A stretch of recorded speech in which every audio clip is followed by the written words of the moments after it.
CD4. Chapter 8. All at Sea. Tess. The pain was the first thing Tess felt when she woke up. A deep, searing pain right across her forehead. It was difficult to say if that's what caused her stomach to spasm, or if her abdominal muscles were performing that little trick all by themselves. Unsurprisingly, groaning out loud didn't make her feel any better, and neither did attempting to stand up, but she gave it her best shot, wobbled, then fell back down to a seated position on the bed. Do not throw up. Do not throw up. She managed to get one eye open and realised, to her relief, that she was in her cabin. That was a plus. The rewind button in her brain refused to cooperate with the events leading up to her getting here. The beach. Piers. Sarah. Max. Jet skis. Cocktails. Lots of cocktails. Laughs. Sun. Driving back to the ship. Heading for cabin. Stop at piano bar on the way. 1 drink. 2. 3. Nope. That was it. That was all she could remember. And why was the theme tune for the A-Team stuck in her head? God, it hurt. It was like torture by Mr. T. Taking a deep breath, she pushed herself upright again, got one eye open, and turned to face in the general direction of the balcony. Daylight. She could see it was morning. How had that happened? If she squinted, shit, that hurt too. She realised there was a person. Drew. Yep. Drew was out on the balcony, sitting at a table, hunched over his laptop. Had she imagined all that other stuff? Was this still Palmer, and she'd had a weird dream about a highly unlikely group of them getting together and going from a golf course to a beach, donning animal print swimming costumes and whizzing around on jet skis? It did sound completely bizarre. Summoning every ounce of physical strength, she descended the steps from the mezzanine, crossed the room, and pushed open the balcony door, wincing as a combination of heat and sun assaulted her. Hey, he said with a tight smile. How's the head? Tender? I can't believe I'm about to say this, but what happened last night? I've no recollection whatsoever of coming back here, and I feel like I've been hit by a bus. Well, if you were, then Piers was driving it. She realised it was meant to be a joke, but he sounded more disapproving than comical. Oh, crap. She'd upset him. 2nd day of the holiday, and she'd managed to piss off her husband. Great. Yes, she'd been pissed off with him, but there was no excuse for going AWOL and getting wrecked on his birthday trip. There was a pause that was so pregnant it could have delivered twins. Wow, this was worse than being a teenager in trouble with her parents. Actually, her parents would never have behaved like this. The only time she'd really crossed the line with them was when she said she was going to a sleepover and instead headed off to a new nightclub in town. Her mother somehow found out and decided that the best means of punishment would be to show up in a mini dress and black wig and dance beside her. It was the talk of her 16-year-old horrified school pals for months. But the bottom line was she hadn't behaved particularly well, so she should really give him a kiss and apologise. However, the thought of any movement made her want to lie in a dark room. Hey, we're moving. He glanced back up from his laptop. You've just noticed. Sorry, I'm on a delay this morning. Why did her mouth taste like it had been sanded by a Black & Decker power tool? It's a sea day today. Sardinia tomorrow. Oh dear. The whole day at sea, with Drew, feeling like this. This wasn't good. This was her chance to spend quality time with him, and she was like the last of the living zombies. How did the story end up? Were you happy with it? For the first time, he smiled. It was sensational. All the majors have run with it today.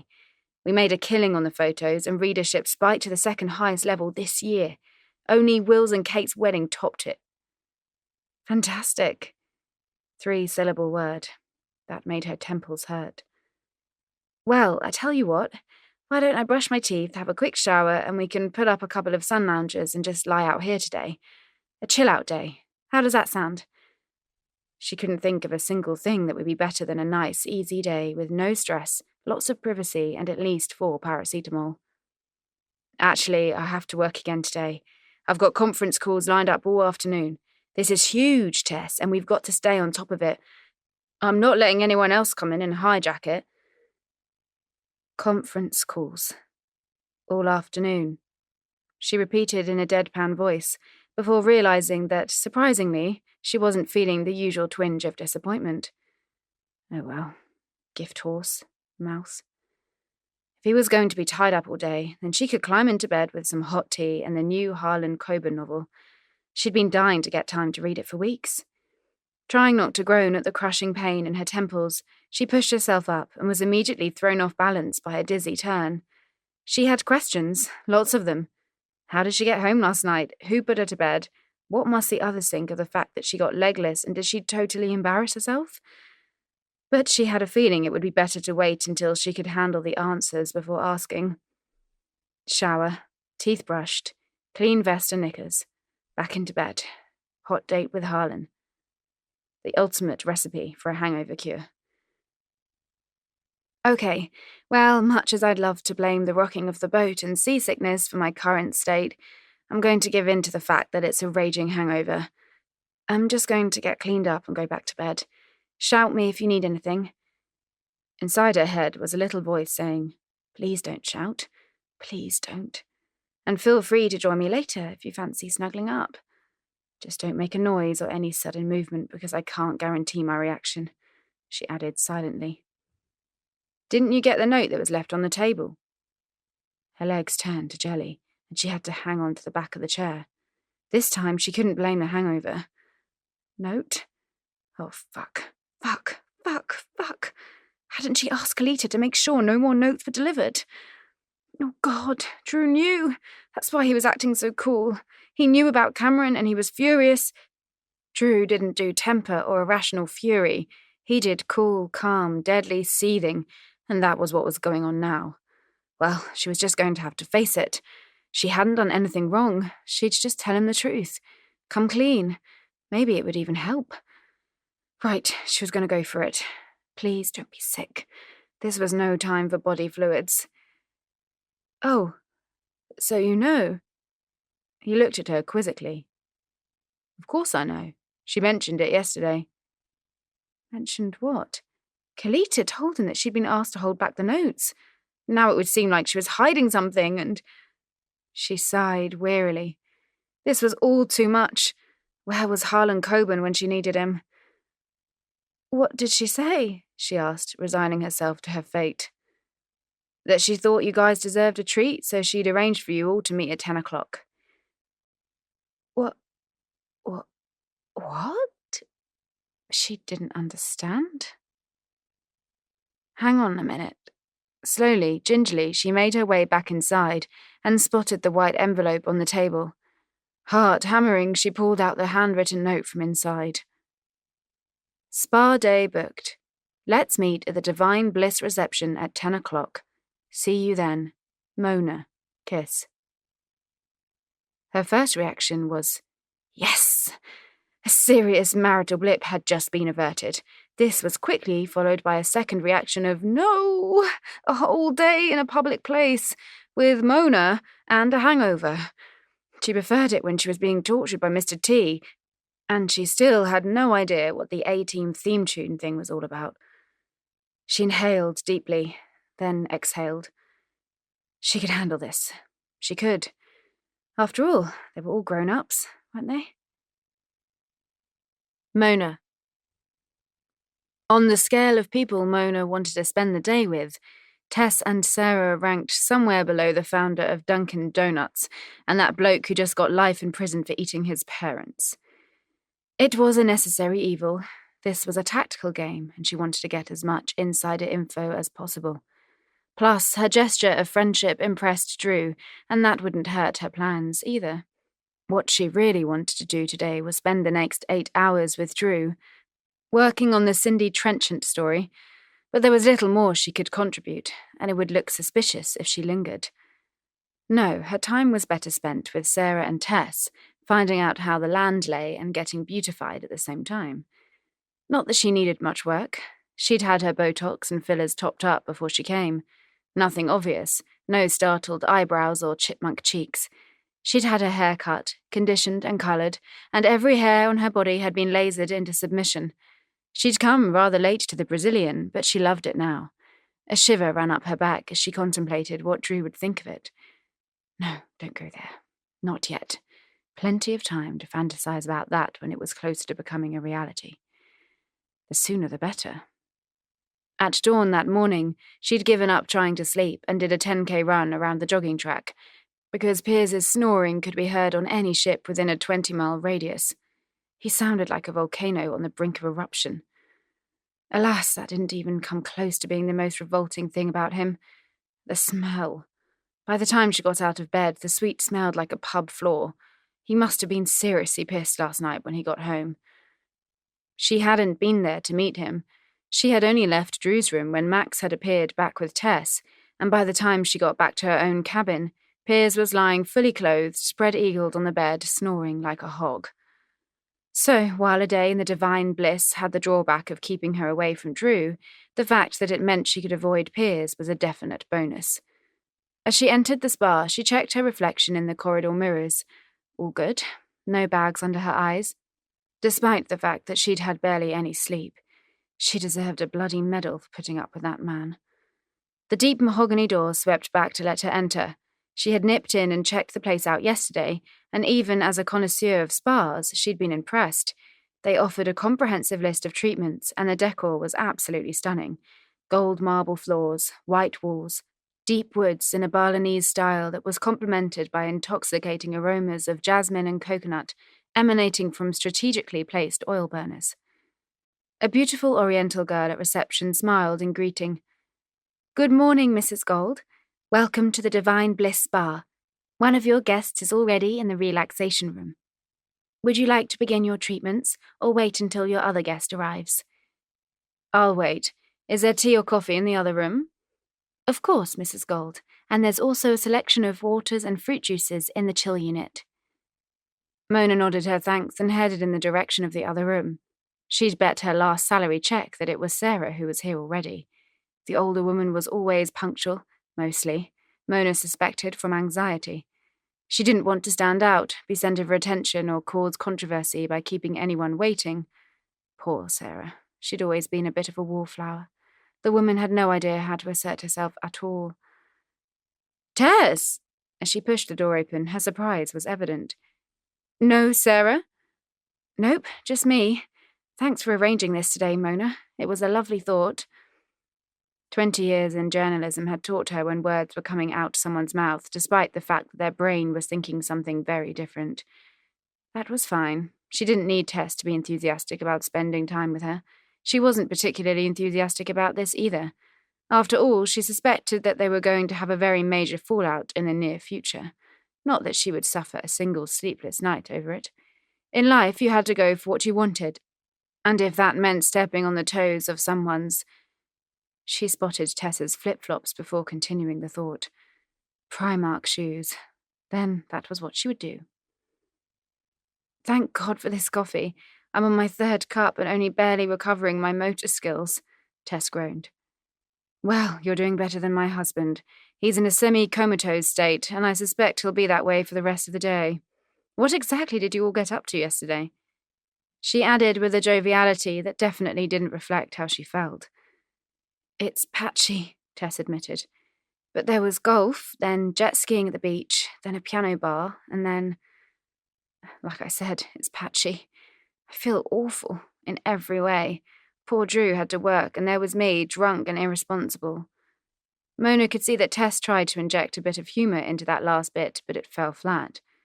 Well, well, well. So Piers had caused a rift between Drew and Tess.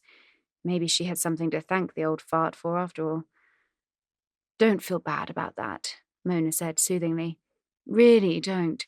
Drew was just saying yesterday that a few hours at the coalface with a big story breaking was so much more invigorating than spending a day relaxing or sightseeing. Honestly, don't worry about him. I've never seen him so happy." Rub. Salt. Wound. It was cruel. But she couldn't help herself. The more oil she could pour on these troubled waters, the better. Tessa's face fell, and Mona almost felt sorry for her. Almost. God, this girl didn't have a clue. Not a clue. She was like bloody Bambi, all big eyes and no idea that there was a ruddy great big shotgun just around the corner. Mona took a wheatgrass juice from the chiller and sat back down on the gold chenille sofa, putting her legs up underneath her. I hope you don't mind me saying that, do you? She feigned concern. I just wanted to reassure you so that you could stop feeling bad about leaving him. It's your holiday too. You're supposed to enjoy it. I'm sure he's thrilled that you had such a good time. I'm sure he was dying to hear all about it this morning. Ding ding, round 2. Mona knew Drew well enough to know with 100% certainty that he would have been furious that Tess had stayed out half the night with Piers and Max and then come home hopelessly drunk. As someone who never, ever drank to excess, he couldn't bear a drunk woman. She also knew him well enough to guarantee that he'd given Tess the sullen, disapproving treatment this morning. This was too much fun. It was blindingly clear to her that Drew was unhappy in his marriage, so the more unsettled she could make Tess, the easier it was going to be on all of them in the future. Tess didn't understand him. She didn't get who he was and what made him tick. She'd be far better off with someone who was more on her level. It was obvious that Tess's aura was now infused with 50% alcohol and 50% misery. Time to play with that balance just a little. You know, Tess, I really admire you. It takes a very special kind of woman to accept that she's second place to a man's job. I couldn't do it. I'm afraid I need to know that I come first.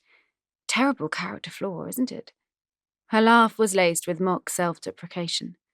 Bambi's emotional pendulum just swayed 60-40 to the side of misery. This was for her own good, Mona reminded herself yet again. The sooner Tess split up with Drew, the sooner she could find someone more suited to her. She was doing her a favour, really. Much as Mona was enjoying the emotional manipulation, she wanted to get on with the day. The clock on the wall ticked round to 10 minutes past 10. There must have been a serious problem for Sarah to be this late. Any minute now she would walk in, all flurries of apologies and self-conscious blushing. At that very moment, the door burst open, and in she came. Dressed, like the others, in a white toweling robe and slippers, with her hair pointing in so many different directions, she looked like a barbershop floor. Mona braced herself for the gush of apologies. I just want you to know that I appreciate you doing this, Sarah began. Yep, right on cue. But I feel rougher than a badger's bollocks, so I'll give it a go, but there's every chance I might have to bail out early and go track down a bacon roll and a hair of the dog. I hear you, Sarah, Tess concurred, and I'm right behind you. Just give me the nod. Mona could hardly believe what she was seeing and hearing. These two were not only being chummy, but they were actively conspiring to spend more time together. Oh well, at least Tess would have an understanding shoulder when the inevitable came. After all, Sarah had been through exactly the same thing, so she would be able to dole out a side order of empathy with those vile cupcakes she insisted on bringing to every single occasion they ever celebrated. I could murder one of your cupcakes right now, Sarah, Tess sighed. Bloody hell, it was like she was reading her mind. Cancel that thought.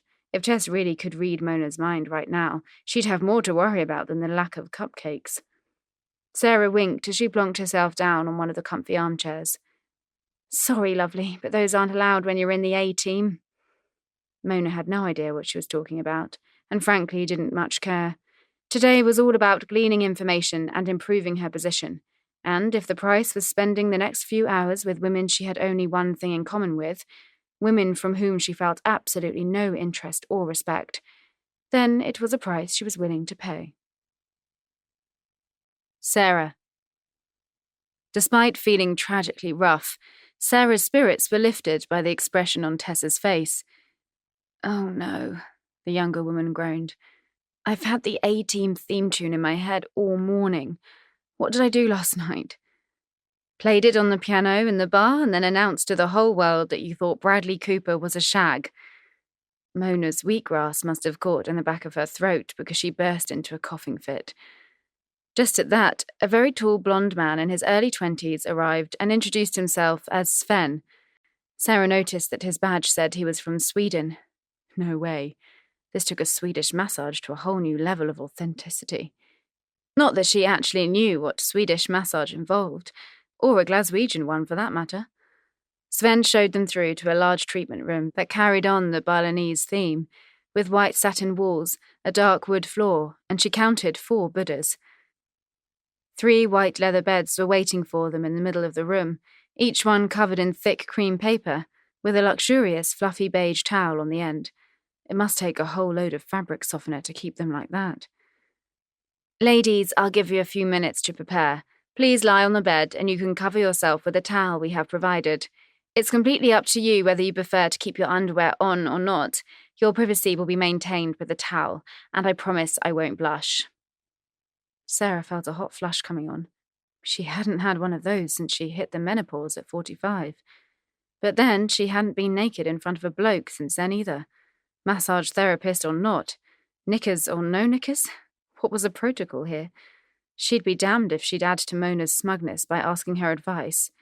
Actually, she didn't have to. Mona dropped the robe, revealing a honey-coloured, perfectly toned, spectacular body that had... Do not look there! But where the hell had her pubic hair gone to? Sarah's toes literally curled as she realised she was staring, and... No! Mona had spotted her looking. Sarah smiled limply, then climbed on the bed and performed something akin to a circus act. It took great skill to keep herself covered with the towel while trying to take off a robe underneath. There was no way she was revealing her humongous M&S cotton knickers to Mona, and even less chance that she was going to reveal the foliage underneath.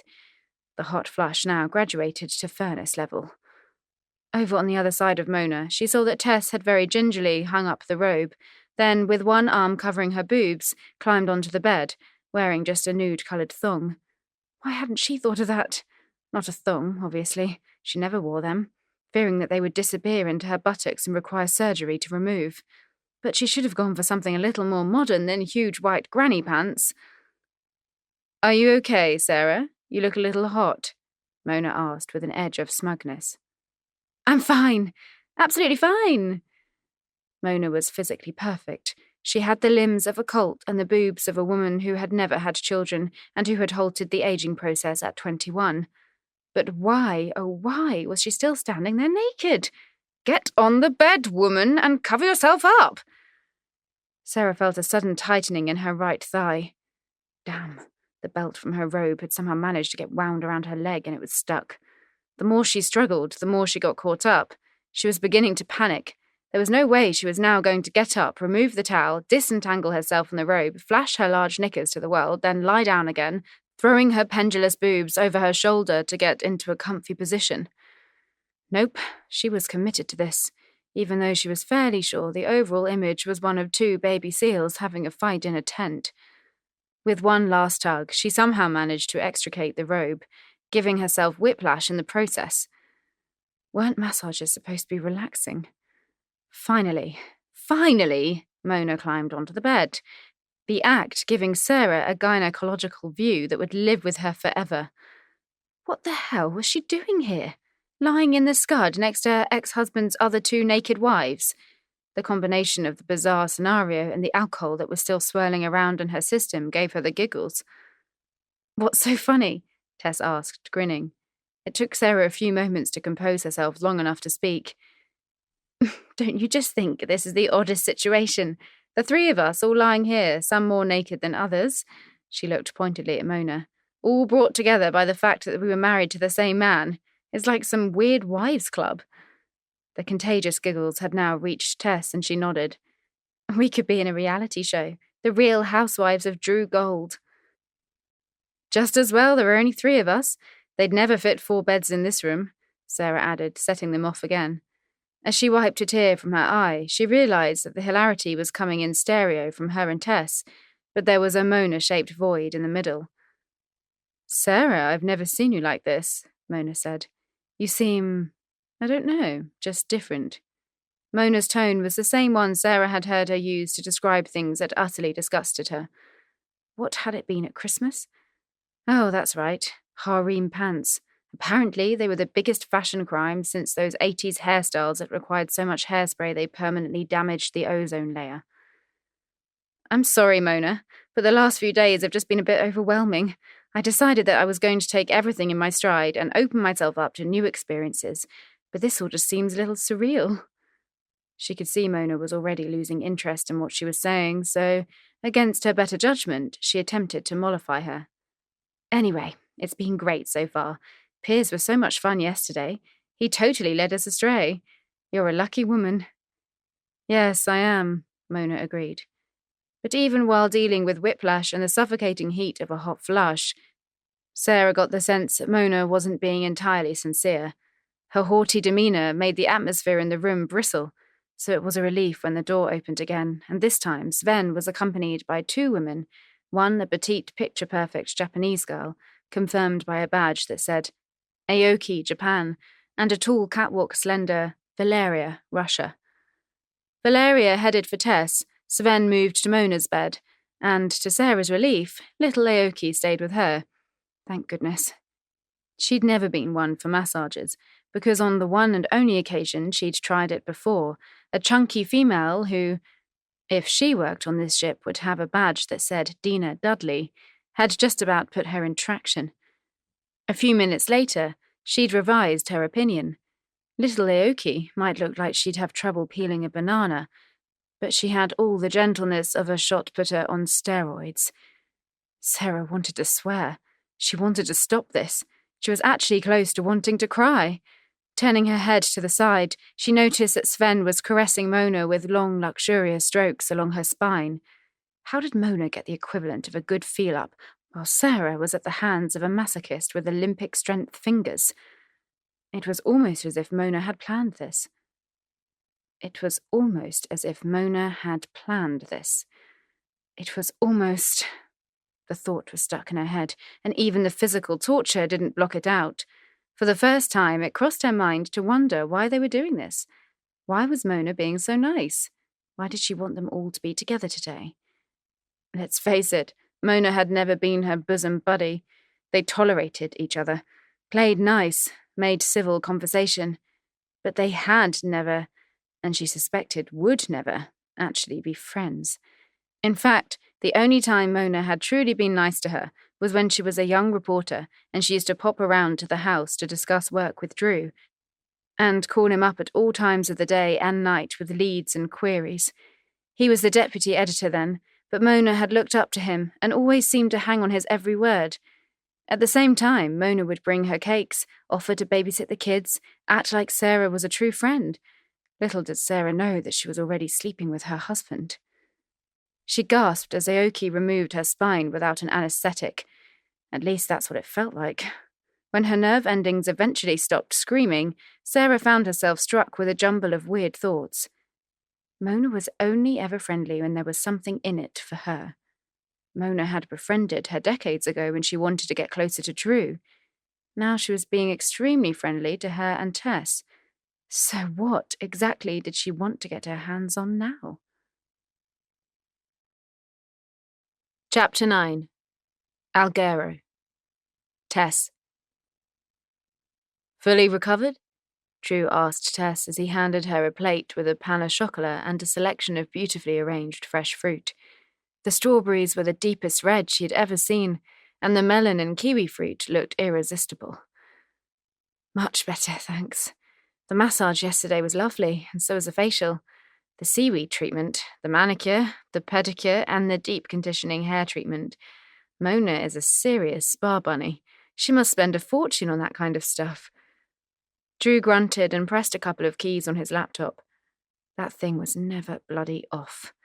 Tess was becoming more and more convinced that it was time for it to have an accident that ended up with it dying on the seabed. When she'd woken that morning, they had already dropped anchor in the bay of Alghero, on the northwest coast of Sardinia. According to the Daily Vista, Alghero was a beautiful medieval town with strong Catalan origins, leading to its nickname, Little Barcelona. It sounded like something worth seeing, and Mona's smug assertions from yesterday about Drew enjoying work more than his wife's company had hit home. Time to shake things up and make him realise what he was missing. So, what would you like to do today? The tenders to the shore are running every half hour. Should we get dressed and go explore? He looked up, pondering the question. Do you particularly want to go ashore today? I'm happy to chill out here if you are. She could feel the anxiety starting to build. Drew, this is supposed to be our holiday. We're supposed to be doing things together, enjoying ourselves, experiencing new things. Together. I'd have been just as bloody well coming on my own. She didn't add, or with Sarah, but it was on the tip of her tongue. Actually, now that she'd got to know Sarah a bit better, she realised that she actually liked her a lot. Mona, not so much. Maybe she was being paranoid, but she always felt that Mona was like a viper, just waiting to pounce. I'm trying to be understanding as bloody always, but you're pushing me too far. Wow, where did that come from? She cringed as she realised just how needy that sounded. God, he was going to think she was pathetic. But hang on, she had a right to her feelings, and she had a right to damn well tell him. Didn't she? Oh, crap. She hated confrontation. She braced herself for a furious objection, but to her surprise, it didn't come. You're right. I'm sorry, he said quietly. What? That was weird. No indignant reply, no defensive attitude, just silence now. This couldn't go on. She knew that she needed to face this to get the air cleared and sort out what was going wrong in their marriage. Drew, I'm beginning to think we're not okay. At home, I didn't really notice, to be honest. We were always so busy and you work such long hours. If you add up all the time we've spent together in the last year, it's probably less than most people spend together on a summer holiday. But here it seems that everything is magnified, including the fact that we don't seem to be connected anymore. Argue with me, she silently implored. Argue. Tell me I'm wrong. Tell me you love me. You're right. He sat back with a loud, sad exhalation. For the first time, she noticed how tired he looked. Not just not enough sleep tired, but the kind of sallow complexion, dog-tired appearance that comes with real stress.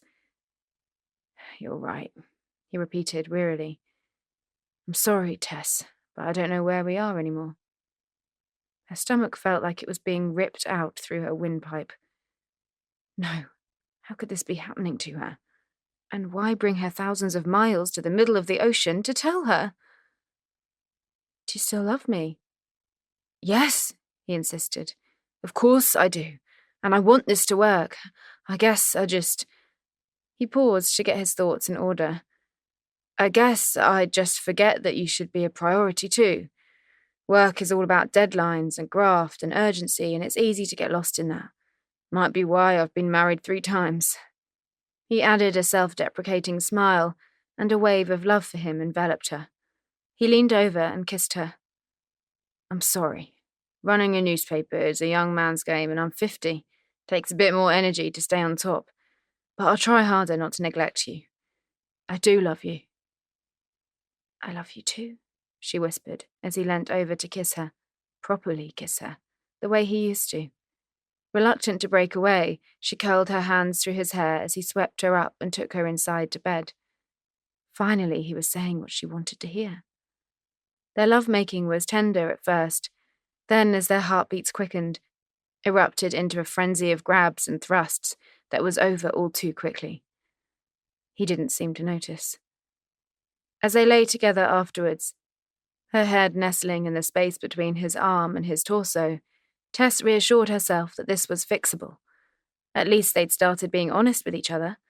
All they needed was the time and effort to rediscover what had brought them together in the first place. Just the two of them, alone, without any... The knock at the door disrupted her train of thought. Ignore it, it's probably housekeeping, Drew told her. The do not disturb sign has probably fallen off. She would have complied if it wasn't for the niggling worry. Kalita wouldn't bring any notes to the door. But what if she was off today? Or busy? What if someone else had got a message and decided to deliver it? What if they slipped it under the door? What if Drew picked it up and read it and... It's okay, I'll just see who it is, she announced chirpily, shooting out of bed like a rocket. She hastily threw on a robe and was still tying it when she swung the door open. In hindsight, checking the spy hole first would have been a smarter move. Morning, darling, Mona chirped as she waltzed past her, not even bothering to wait for an invitation to enter. Tess's first reaction was relief that it wasn't a concierge bearing another communication from Cameron. Her second was acute irritation that Mona was here again. Forget the Viper comparison. She was like a bloody leech. Her third reaction was to feel bad for her second reaction. Hadn't Mona treated them to a blissful day of relaxation yesterday? The woman was going out of her way to be friendly, and she shouldn't criticize her for that. Mona stopped, a little stunned, when she saw Tess's bedhead hair, and then her vision swung up to the raised mezzanine to see Drew lying in bed with just a sheet covering him. "Oh, I'm so sorry!" It was the first time Tess had ever seen her flustered. "I didn't realize." "It's okay. Is something wrong?" Tess asked kindly, as opposed to what she really wanted to say, which was, "Please bugger off. I've seen enough of you already these last few days." Cue another pang of guilt for the thought. No. Mona took a visible breath, then her smile immediately switched back to full beam. "I just wanted to invite you to lunch. We thought we'd all go ashore on the 1 o'clock tender and have a long, luxurious pranzo." She said the last word in a heavy Italian accent. "That means lunch," she added for Tessa's benefit. "I know that," she replied cheerily. Actually, she did know that, but only because she had a thing for Gino da Campo and watched all his cookery shows. This time, Mona didn't falter. "Great! The excursion team have recommended a fabulous little restaurant in the marina. John and Penny are even going to bring the twins, Drew." In other words, everyone is going, and there is no way we could refuse, Tess thought. Oh well, at least it would get Drew off the ship and away from that bloody laptop. "Sounds great," Drew replied, without even a searching look to Tess to check it was okay with her. Bloody cheek. When she'd suggested a similar plan, he'd told her he was happy to stay on the boat. Her irritation was interrupted as he continued to address Mona. "We'll see you down there around 12:45. Oh, and Mona." Tess braced herself. Drew was obviously going to dole out a gentle rebuke along the lines of, "Please don't barge in again," or "Could you just call us in future?" Or even, "We won't be up for this every day because Tess and I want to spend some quality time together." "Yes," Mona answered. "Thanks for organising this," Drew said. "Sometimes I don't know what I'd do without you." Furious, Tess realised she desperately wanted to find out the answer to that question. Mona. "Grazie." The waiter made a slight bowing motion as he thanked Mona for holding up her glass so he could refill it. She might be in an emotional flux, but she'd have to be blind, too, not to notice how gorgeous he was. And at least 3 of the other waiters must be related to him, because this was like going to sleep and having a dream featuring 4 insanely hot, beautifully built Italian versions of David Gandy. Group sex wasn't normally her thing, but for this lot, she'd make an exception. "What are you thinking about? You're smiling away there," Drew asked her. Mona shook her head. "Nothing special. Just how lovely this is, being here with everyone. It couldn't be a more perfect day." Of course that wasn't true. If this was a perfect day, then she and Drew would be here alone, and she wouldn't have walked in this morning and caught Tess and Drew practically humping in front of her. Sweet little Tess, all tousled hair and pouty lips, not a shred of effort put into her appearance, and yet she was utterly gorgeous. Ugh, that drove her nuts. It had also made her go change into something striking.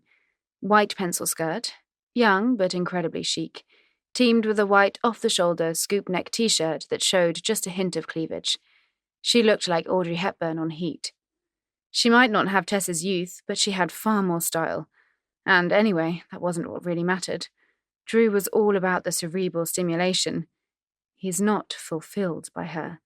He's not fulfilled by her. She repeated her new mantra. Tess might look all sweetness and fun, but Mona knew, just absolutely knew, that Drew was bored by her. Who would he have talked to at this lunch if she hadn't been there? A bit of deft manoeuvring as they approached the table had ensured that she was in her favourite spot, right next to him. Once again, Sarah and Piers were down at the other end of the table and spent the whole time chatting to John and Penny and entertaining the twins. Boredom central. Tess was on the other side of Drew, but she settled for speaking mostly to Max because as soon as they'd sat down, Mona had engaged Drew in a conversation about the ramifications of the Brexit vote, a subject that he could talk about for hours. And they did, just the two of them, sitting in a beautiful marina overlooking turquoise blue seas. If it wasn't for Piers snorting, Sarah's incessant chat, and the twins chuckling, she could almost believe it was just her and Drew there. Down at the other end of the table, John and Penny stood up and announced that they were going to take the twins back to the ship for a nap. Thank God. The couple were almost unrecognisable as the two bedraggled, exhausted parents who had come aboard. The combination of sun, sea, and unlimited childcare had worked wonders. Further evidence that Mona had been absolutely right in her decision to avoid procreation at all cost. "I'll come with you," Eliza announced, blushing as she said it. "Ooh," her brother teased her. "Do I detect an ulterior motive? Could there be a boy involved in this?" Both Drew and Sarah's heads snapped up at that one. "You've met someone?" Sarah asked. The teenager rolled her eyes. "Would you all stop looking at me? You're all, so embarrassing." That invoked a chorus of oohs from the whole table. Eliza rolled her eyes again and made to leave. Great. One more unwanted lunch companion gone. And if Eliza had a boy in her sights, it would keep her out of her dad's way. Another bonus. Just 1 minute, young lady. What's his name and who's he here with? And you're not leaving until you tell me, so you may as well cough up." Eliza looked fit to explode, but she knew her mother well enough to comply. "Kai Latham. He's 19, from London. Here with his mum and dad. Cabin 12890. Drew smiled and said warmly, "Same deck as us, but opposite end." "Well, if I find out that you've ever seen the inside of cabin 12890, Kai Latham will be in trouble. Did you tell him I have a gun in the garage?" "OMG, you do not have a gun in the garage, Dad," Eliza groaned. "Yeah, well, he doesn't need to know that." Eliza tutted and tottered off on her 6-inch platform wedges, muttering something about lame and well messed up as she went. "That went well," Piers said, making everyone, including Drew, laugh again. Mona reflected that while her husband might now hold the attraction of a wet weekend in a tent to her, she couldn't deny that he was always good for an amusing quip. Sarah stood up. "I'm going to go for a wander around the town. If anyone fancies coming, they're welcome to join me." "Actually, I'd really like that. Do you mind if Drew and I tag along?" Tess piped up, making Mona's teeth clench. There was no way on this earth that Drew Gold would go wandering around a Sardinian town. He hated sightseeing, and even if Tess had banged him into oblivion this morning, there was still no way he'd agreed to it. "Actually, I said I'd check in with the office at 4, so I'll pass, honey." Mona almost punched the air as Tess's demeanour visibly deflated. Oh. She attempted a bright recovery. "Well, I guess it's just me then, Sarah. Is that okay?" "Absolutely. I'd love the company."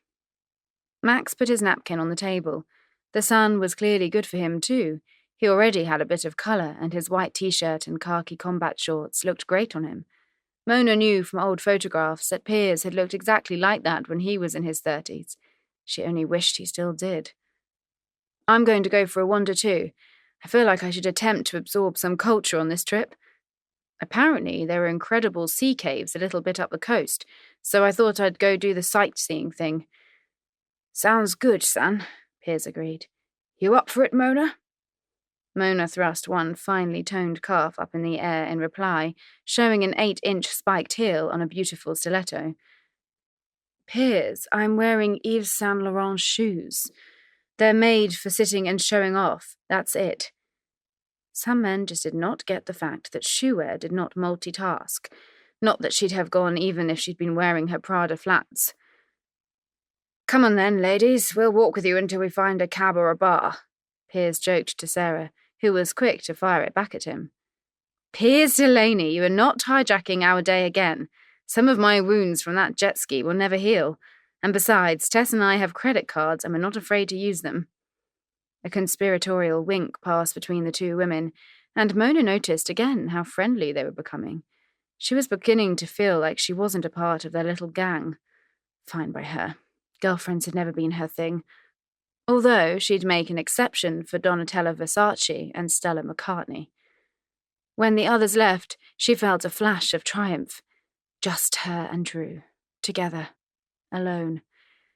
Drew asked for the bill, only to be told that Piers had already paid it.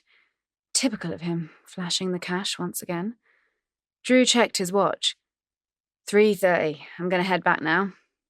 Yep, me too. Actually, if you don't mind, I'll nip over to your cabin later. I want to Skype the office, and I've only got a tiny notebook with me, so the picture quality is awful. Drew shook his head. Nope, no problem at all. Pop over any time. She very definitely would. Sarah. Good move on the wedges. Sarah gestured to the low-heeled espadrilles on Tess's feet. With these cobblestones, any kind of heels would be shredded in no time. The Daily Vista warned about the cobbles. Tess replied, then fell quiet. Sarah knew what she was thinking. Shame the Daily Vista didn't warn about the husband who was going to be an arse. Her heart had gone out to the younger woman at the table. Tessa's disappointment had been so obvious. It was bizarre to her that Drew hadn't learned his bloody lesson. He was 3 marriages in. You'd think he'd have learned to compromise by now. She kept her opinions on her ex-husband's behaviour to herself as they browsed around the old part of the town for a couple of hours. It was an eclectic assortment of quaint little trinket stores, the usual holiday souvenir shops, and a few designer boutiques with high ticket price tags. Sarah bought postcards, a couple of T-shirts for the twins, and a silver cuff bracelet for Eliza. She also tried on a beautiful silver ring with a turquoise stone 4 times, but she couldn't decide whether or not to buy it. In the end, she decided against it. Tess splashed out on 2 beautiful dip-dyed sarongs, but Sarah could see that her heart just wasn't in it. Shall we stop for a coffee? Or a cold drink, if you prefer? Sarah suggested. As long as we don't end up in the same state as we did when we were in Palma, Tess replied with a smile. Sarah groaned. Oh, don't even mention that. I can honestly say the last time I got pissed was decades ago. I've no idea what happened to us the other day. Piers happened.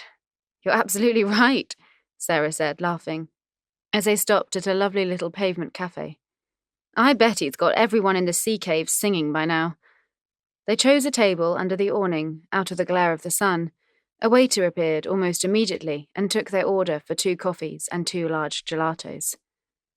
Bit of a weird combination, but I'm feeling in need of both, Sarah told him. The waiter nodded, obviously used to the strange requests of tourists. Coffee and ice cream. He'd probably been asked for worse. I like him, though, don't you? Tess said. Sarah was confused. Who? The waiter? No, Piers. The 2 of them thought this was hilarious. I mean, I'm sure the waiter is a very nice man, but I don't know him that well. That set them off again. Oh, Sarah, I needed a good laugh, Tess told her. I know, Sarah replied simply. As always, she didn't want to probe or interfere, so she thought it best to say nothing more. It's just that, well, things aren't great just now, Tess continued hesitantly, before adding, Is this too weird, talking to you about Drew? It's just that, maybe it's just me, but I feel that you and I have become sort of friends. Sarah nodded. We have, and I suppose it's a bit strange, but no stranger than going on holiday with your husband and his ex-wives, she said with an amiable shrug. You know, I'm always here to listen if you need to talk. Not that I'm claiming to be a marriage expert, though. After all, I didn't exactly make a roaring success of being married to Mr. Gold, did I? Tess smiled, and they sat in an easy silence for a few moments. Was he always like this, Sarah? Dedicated to work, single-minded? Sarah nodded, her sadness palpable. I learned not to take it personally. John went all the way through school with one teacher who thought I was widowed. The waiter put their coffees in front of them, and then added large shell-shaped bowls of chocolate ice cream. Tess waited until he was out of earshot. The crazy thing is that I thought we were fine. You just fall into a routine, and our routine consisted mostly of work and cancelled dinners. My friend Cameron calls himself Drew Gold's stunt double because he's regularly called in to perform the duties my husband can't manage. She suddenly yelped. Oh my God, I just realised how that sounded. I didn't mean those kind of duties. I know, don't worry. You like Cameron. He's the funniest guy I know. Easy, uncomplicated. The way a friend should be. The way a husband should be, too. They were both silent while they thought through where to go next with the conversation. Sarah was the first to speak. I suppose you just have to figure out if he's worth it. Is he worth the alone time? Is he worth hanging around waiting for? Is he worth not having kids for? Tess blurted, then immediately looked embarrassed. I'm sorry, I shouldn't have said that. I don't know why I did. It's not even as if it's on the table. We agreed that we wouldn't have children right at the start. I guess back then I definitely thought he was worth it. And now? I don't know. But lately I've wondered what will happen 10 years down the line if things with Drew don't work out and it's too late to go back and make different decisions. Sounds like you have a lot to think about. Once again, Sarah felt a wave of sympathy. This poor girl. Drew was a bloody fool. I know. Oh, Sarah, I'm sorry. I've been totally hogging the conversation. What about you? Is it okay to ask if you're seeing someone? Sarah popped a large scoop of gelato in her mouth and sighed with pleasure as it gave an immediate cooling effect. It's fine to ask, and no, I'm not. Although I'm starting to think it might be nice to meet someone now. Eliza will leave home soon, and it would be good to have company. How do you meet a man these days, though? I wouldn't know where to start. Well, Max, it's those two women who follow us everywhere. Piers's booming voice almost made Tess drop her coffee. I think you'll find that we were here first, Sarah replied tartly. The two men pulled out seats and joined them, asking the hovering waiter to bring them the same as the ladies. How were the sea caves? Sarah asked, genuinely glad they were there. If anyone could cheer Tess up, it was this bombastic creature and his son. Amazing, Max replied. The one we went to is called Neptune's Grotto, and you go through it by boat. It was quite something. It was a cave, Piers snorted. A cave, all very lovely and all that, but not exactly one of those 7 wonders of the world. You can tell my dad's up on culture, can't you? If the cave had a 54-inch plasma TV on the wall, he'd have been totally impressed. Bloody right, Piers agreed, especially if they found somewhere to plug it in. It was impossible not to appreciate a man that could laugh at himself, Sarah decided. He was definitely one to grab life by the horns and live in the moment. Talking of which, I've decided, she said to Tess, that I'm going to go back and get that ring. Brilliant, so you should. It's beautiful. Shall I come with you? No, you sit here. It's only around the corner. 5 minutes and I'll be back. She was already on her feet when she realised that Piers was doing the same. I'll pop round with you. Wouldn't mind a nosy in the shops myself. They left Tess and Max ordering another round of coffees and headed to the shop. When the doorbell dinged to announce their arrival, the lady behind the counter opened her arms wide. Ah, you came back. And you bring your husband. She had no idea what she'd said to make the two customers laugh so hard. Chapter 10. Shore Leave. Tess. Your dad is a scream, Tess told Max as they watched Piers and Sarah turn the corner at the end of the street and disappear. He is now, Max said affectionately. What do you mean? Tess asked, her interest piqued. Max shrugged off the question. Oh, nothing. Sorry. Didn't mean to get all profound and heavy there. It's the day for it. I've just been pouring my heart out to poor Sarah. She must be wishing she'd gone back to the boat with the others. Why? Is something wrong?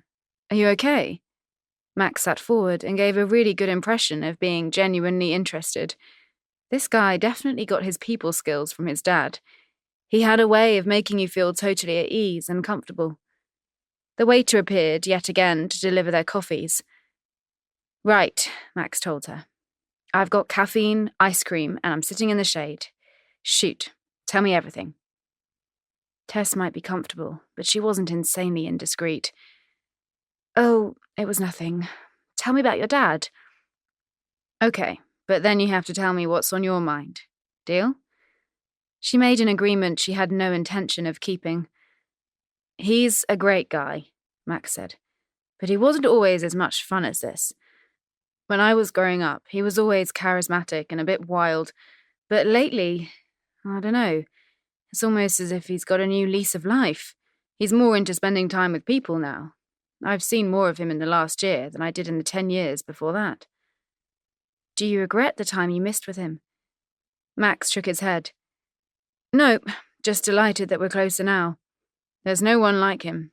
There have been times in the last few days when my jaws have actually been sore with laughing. My mate Cameron has the same effect on me. Totally cracks me up. The thought was out before she'd even considered it. It was true, though. No one else made her laugh the way that Cameron did. If he was here with them just now, he'd be regaling them with ridiculous stories, and him and Piers would be having a banter to the death. She missed him. At least she missed him before he went all bizarre and overstepped the line. They could never work, her and Cameron, because... Hey, you're away in another world again. What are you thinking now? Here comes trouble. She turned around to see Piers and Sarah returning, Sarah sporting the very large, very beautiful turquoise ring on her finger. You got it! Wow, it's beautiful. Sarah came over all bashful at the compliment. Right, folks, are we ready to go? We're sailing at 6 tonight, so we don't have much time. Tess was quick to agree, anything to avoid keeping the promise to share her woes. There was a tender waiting when they got back to the marina, and it whisked them to the boat in minutes. Security checked their passports, sea passes, and bags at the top of the gangplank. Then they headed for the lift before getting off at different floors to go their separate ways to their cabins. Tess surprised by the sense of dread at the prospect of yet another tense encounter with Drew. As the doors pinged open on the 12th deck, Tess saw that Kalita was at her desk. Her heart immediately began to beat twice as fast as normal. She had to ask. Had to. Good afternoon, Mrs. Gold. How are you today? Did you enjoy your time ashore? Tess decided the Brazilian girl's porcelain white teeth really were the most beautiful she had ever seen. I did, thank you, Kalita. Okay, leave it. Walk away. It's better that you don't know. Don't ask. Do not ask. Kalita, are there any more notes for me? The sensible person inside her was now slapping her forehead in despair. Yes, Mrs. Gold, I have one right here. A manicured hand reached into a drawer and produced a white envelope with her name on it. Tess wanted to swear. Instead, she politely thanked Kalita and took the letter with a shaking hand. She turned the corner into her corridor and stopped, then gingerly pulled the paper out of the envelope. Tess, no pressure. I know this must be coming over as crazy. I'll totally understand if you don't show up, and I promise we'll always be mates even if you don't come. I'm hoping you've discovered that you miss me. If you do, then please meet me in Monaco, in the square at noon. See, kiss. She slumped back against the wall, trying desperately to control her breathing. Bucker. This was ridiculous, and the most ridiculous thing of all was that he was right. She was missing him. If Cameron was here, then his sheer exuberance would ensure that they made the most of every single moment of this cruise. They'd try out all the bars, they'd dance until dawn, and they'd even be in with the oldies at the bingo. Cameron had been addicted since he won a Cabbage Patch doll on Blackpool Pier when he was 7. The very thought of that made her laugh. See, even when he wasn't bloody here, he could make her smile. She missed him. She just wished that things were so fantastic with Drew that she didn't give anyone else a second thought. Okay. She couldn't stand here all day. She stuffed the letter into her handbag and sighed. She was married. Her husband was waiting for her. She was so deep in thought that she didn't hear a cabin door opening up ahead of her. However, she did see someone step out of the door, turn right, and speed away down the corridor in the other direction. As if she didn't have enough uncertainty and worry in her life, now she had the most surprising question of all. Why was Mona Gold rushing out of Tess and Drew's suite? Mona. Mona's first stop when they'd got back from lunch had been at her cabin for a quick shower to wash away the heat and the aroma of pasta. She opened her wardrobe, thought for a moment, then opted to go for something casual. Tiny denim shorts, a black boob tube, and silver flip-flops. She pulled her hair back into a high ponytail and put on the chunky silver Tiffany double heart toggle chain that Drew had bought her on their first trip to New York together. God, they'd been so in love then. They'd stayed at the Helmsley, overlooking Central Park, and they'd ate, slept, made love, and watched CNN for 3 solid days without leaving the room. Only on the 4th day did they venture out, and they'd gone dancing in the exclusive Rainbow Room at the top of the Rockefeller Center. Last time she was in New York, a nostalgic notion had taken her back there, only to discover that the nightclub had shut down, consigned to history. A bit like their marriage. However, she'd since read that it had undergone a complete revamp and was back in business. All she needed was their relationship to follow suit. She'd knocked twice on Drew's door before he opened it, and saw that he'd had exactly the same idea as her. Still wet from the shower, he had only a towel around his waist. A 20-year-old Mona would have playfully snatched it away. Confident of the response, he would have been unable to resist. A 30-something Mona didn't have the balls in case it led to rejection. That admission hurt her. Yep, the aging process was a cruel fucker. Just go ahead and use the laptop, he told her. It's out on the balcony. I left it on after I spoke to Guy. Thanks, she grinned, hoping he was getting a whiff of her Chanel No. 5. It was his favourite. Classy, simple, sexy. On the way to the balcony, she took 2 bottles of fresh orange out of the fridge and poured them into glasses, then added ice from the permanently stocked icebox. The service on this ship was every bit as magnificent as any 5-star hotel she'd ever been to. Out on the balcony, she quickly Skyped the office and spoke to her assistant, Rupert. He was out and proud, with a core of steel, most of it accrued from years of self-defence caused by growing up in Glasgow with a name like Rupert. She quickly ran through the following week's shoots, completely unnecessary as she'd left a list of notes that had the same level of detail as a NASA flight manual. Well done on the Cindy Trenchant spread, she told him. It always helped to give praise where it was due. Almost 10 years ago, she'd plucked Rupert from a work placement stint when he was 16 and showed up in Gucci heels. From that moment, Rupert would take a Tiffany-designed bullet for her, and she intended to ensure that level of commitment continued. Oh, it was so easy. The woman is a mess, so we had plenty of options to slate. What is it with political wives? Thank fuck he didn't shag Cherie Blair. We'd have had to dedicate a summer special to that one. There was only one person that could out-bitch Mona, and she was looking right back at him. She had truly created a monster, but one she loved dearly. Right, my darling, got to go. Kisses. He air-kissed either side of the screen and signed off. Was that Rupert you're talking to? Drew appeared from behind her. Yes, he's absolutely absurd, but I do love him. You know he flashed the mayor last week. They were at a function in 1 Devonshire Gardens. Apparently, the mayor had to sit down with his inhaler afterwards, but he decided not to take any action in case he offended the pink vote. Mona's expression combined incredulity and amusement. At least Rupert was never that hideous 4-letter word. Dull. I poured you an orange juice.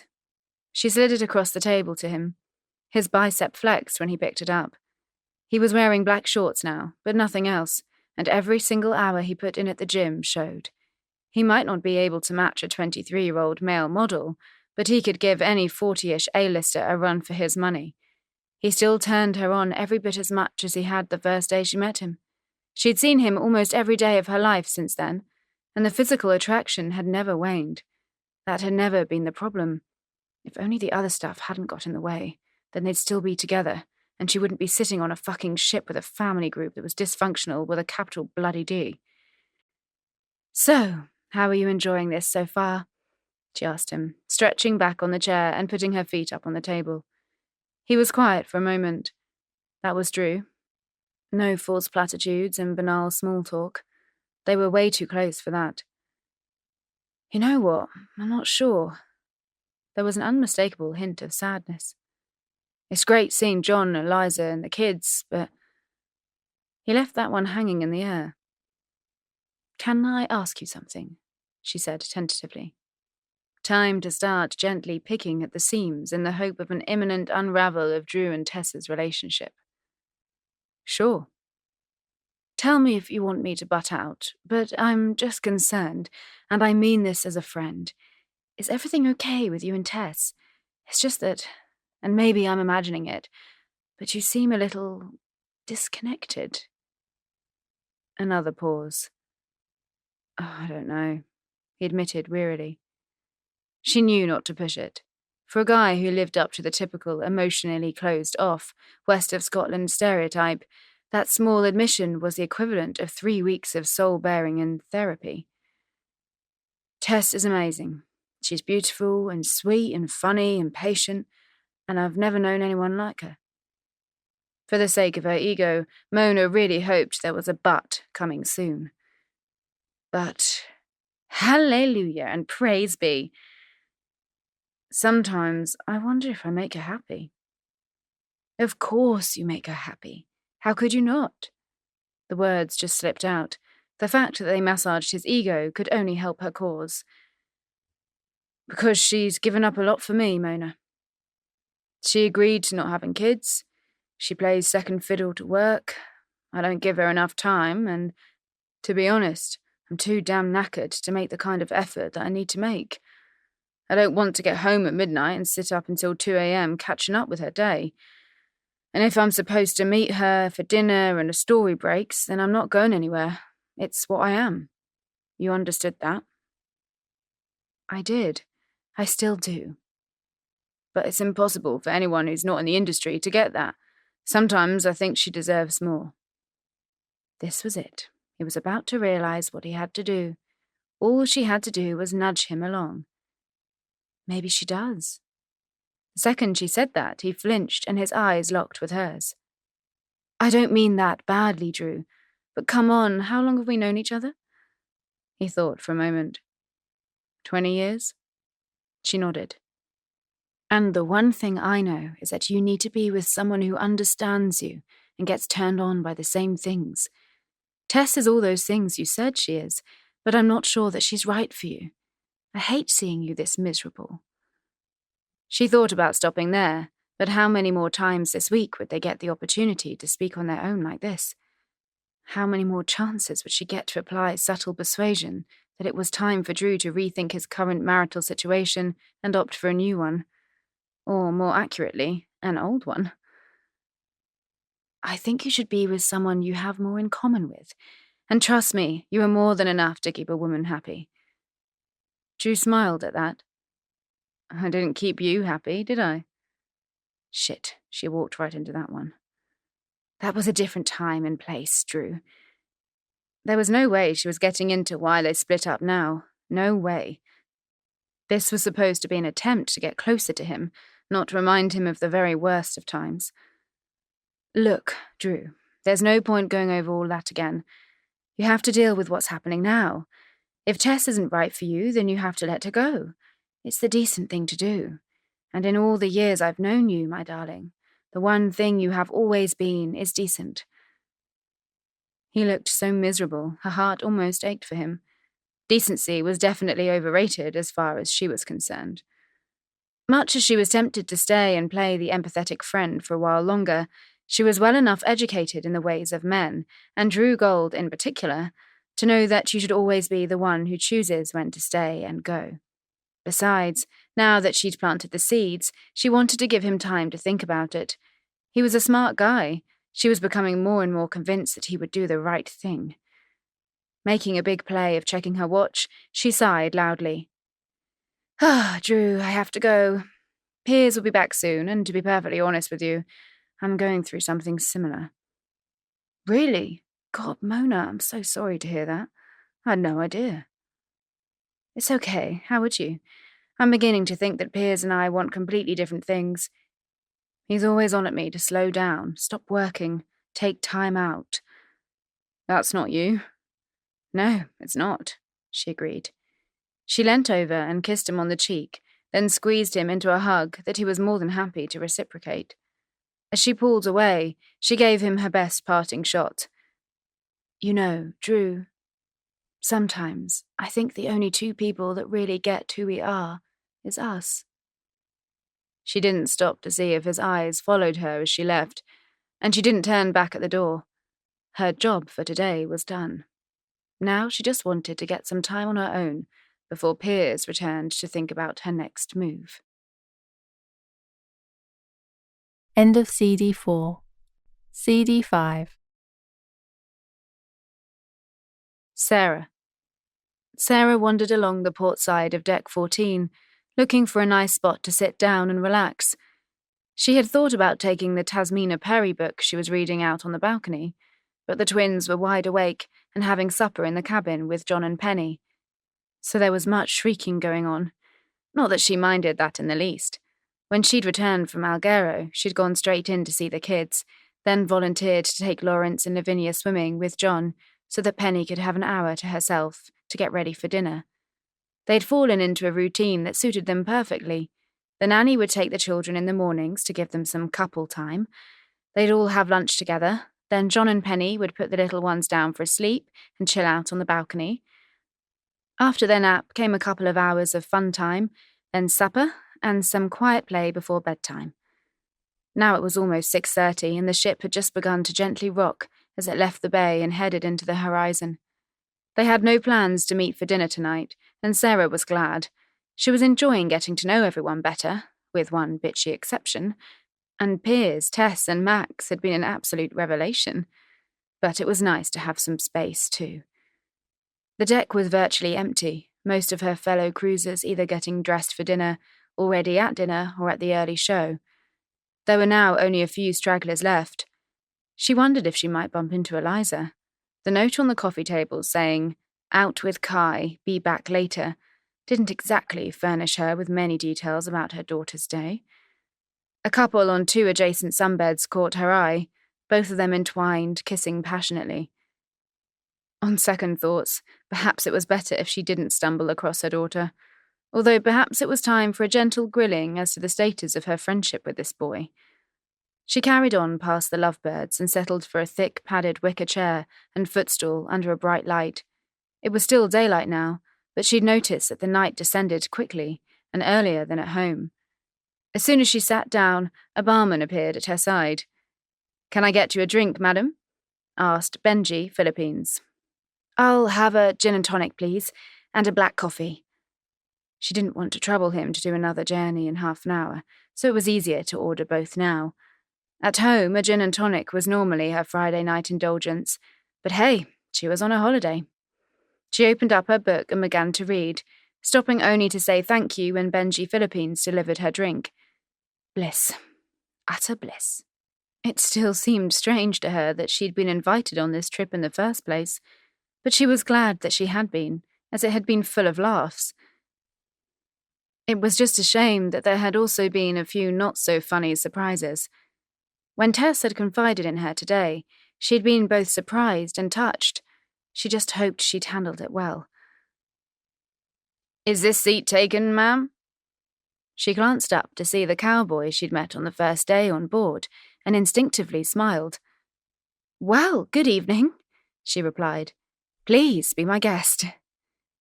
For a man who could pass as an extra at the Alamo, he was looking pretty good. He was wearing black jeans, beat-up cowboy boots, and a steel grey shirt with the top couple of buttons open. "Your husband ain't up here with you?" Oh, bugger. She'd forgotten all about that whole debacle at their first meeting. "I'm not married, Nate. That was my ex-husband, and his other ex-wife, and his current wife. And yes, I know that makes us sound like we belong on one of those shows with the lie detector and DNA tests." "Yep, that just about covers it, I reckon. Glad we got that straight. I was trying to work out if you girls were those polygamous sister wives." He was obviously teasing her, so she gave him her very best stern look, the raised eyebrow of doom that had been the major force of discipline in her house since the children were tiny. He responded by grinning and winking at her, so she decided to stick to more neutral subjects. "How have you been, Nate? Is Europe living up to your daughter's expectations? Hey, you remembered? Yes, ma'am, it sure is. We took the little ones to see Neptune's grotto today. Kinda blew my mind how old it all is. My friends went there too, said it was incredible. That it was. So why are you sitting up here on your lonesome then? Sick of everyone you're travelling with already? Sarah loved the mischievous glint in his eye. Absolutely. She bought into the joke. Sick of the lot of them. Was just contemplating whether to jump and swim for shore. What about you? Already cased out the lifeboats.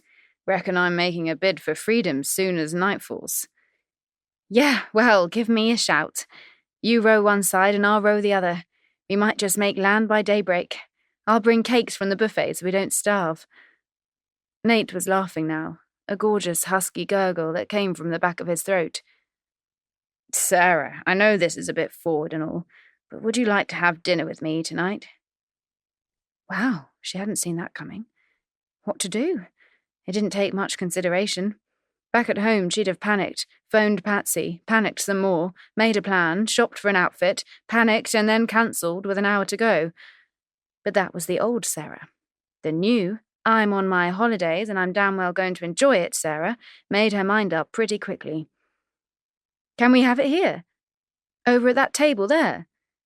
She pointed to a small wicker table for two at the edge of the deck overlooking the water. I reckon that looks just about perfect. When Benji next passed, they asked him for a couple of menus and he produced them from under his tray. They both ordered steak sandwiches and fries. It might not be the most exotic of romantic dinners, but it was just what Sarah was in the mood for. Perhaps this was where she'd been going wrong all these years, whipping dates up into a frenzy in her head, when really she should just have chilled out and gone with the flow, and a steak sandwich eating cowboy. Now, you know I'm going to ask, why are you on vacation with your ex-husband and all his other wives? Ain't that just a bit strange? I mean, I like my ex-wife fine, but I don't want to go to Disneyland with her. Her laughter even made the snogging couple stop and glance over.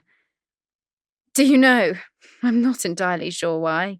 It's my ex-husband's 50th birthday celebration, and I guess he just wanted everyone who'd been significant in his life to be here. I'm sure I was just invited in case the nanny service wasn't up to scratch.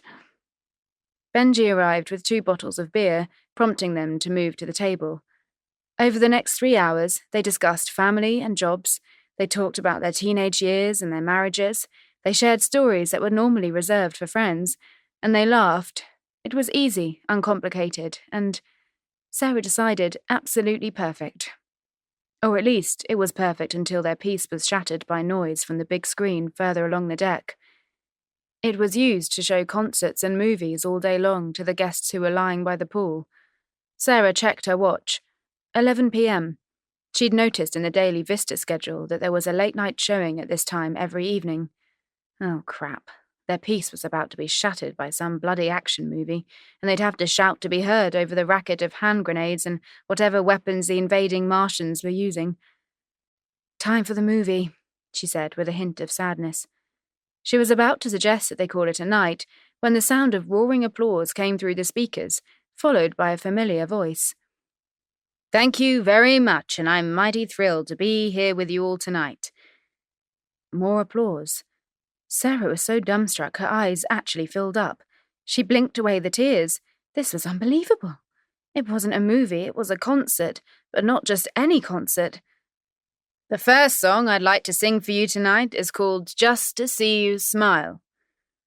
It was only bloody Tim McGraw, her very favourite singer of all time, the man who only married that tall, gorgeous, leggy, talented, blonde, multi-platinum selling artist Faith Hill because he didn't realise that she, Sarah Gold, was available. Now he was here, serenading her under the stars, while another cowboy reached his hand out to her. Would you like to dance, Sarah? She looked at Nate. Handsome, craggy, lovely Nate, and nodded her head. I'd love to. They stood up, came together, and by the time Tim McGraw was onto the second chorus, they were giving the snogging couple on the sunbeds a run for their money. Yes, Sarah Gold was kissing a virtual stranger. And it felt great. So great that half an hour later, as she was still slow dancing in the moonlight, she didn't notice a jogger stop, turn, and stare at them for a long, long time. And she didn't hear the sound of Drew's trainers hitting the deck as he jogged on into the night. Chapter 11. Messina. Tess. So, the weather today is... Let me see. Yep, hot and sunny, Tess announced in the voice of a breakfast television weather forecaster. Hot and sunny might have been an understatement. It was only 7 a.m., and already the heat coming through the open balcony door was stifling. Today was a new day, and she was determined to turn over a new page on her marriage and her holiday. Lying awake last night, she'd decided that the answer was simple. She was going to ignore Cameron's notes, pay lots of attention to Drew, remind him why they fell in love, and all was going to be fine. Oh, and she was going to ignore Mona being a meddling, annoying pain in her slightly rotund arse, who seemed to spend more time in their suite than her own. Optimism. It had always been one of her strongest characteristics, and it was time to switch it back on. Yes, she might have made the same resolution before, but this time she was going to stick to it. She was going to fix her marriage. It was all going to be great. They'd work it out and get through this. Although, if she was being picky, so far this morning the start of the new chapter wasn't perfect. They'd docked just a few minutes before, and Tess had watched it from the bed, with Drew lying next to her tapping away on his laptop. The laptop. In bed with them.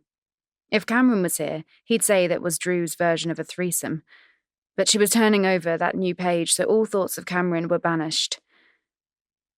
"I've booked an excursion today," she announced. Drew stopped tapping and looked at her with an expression that definitely wasn't optimism.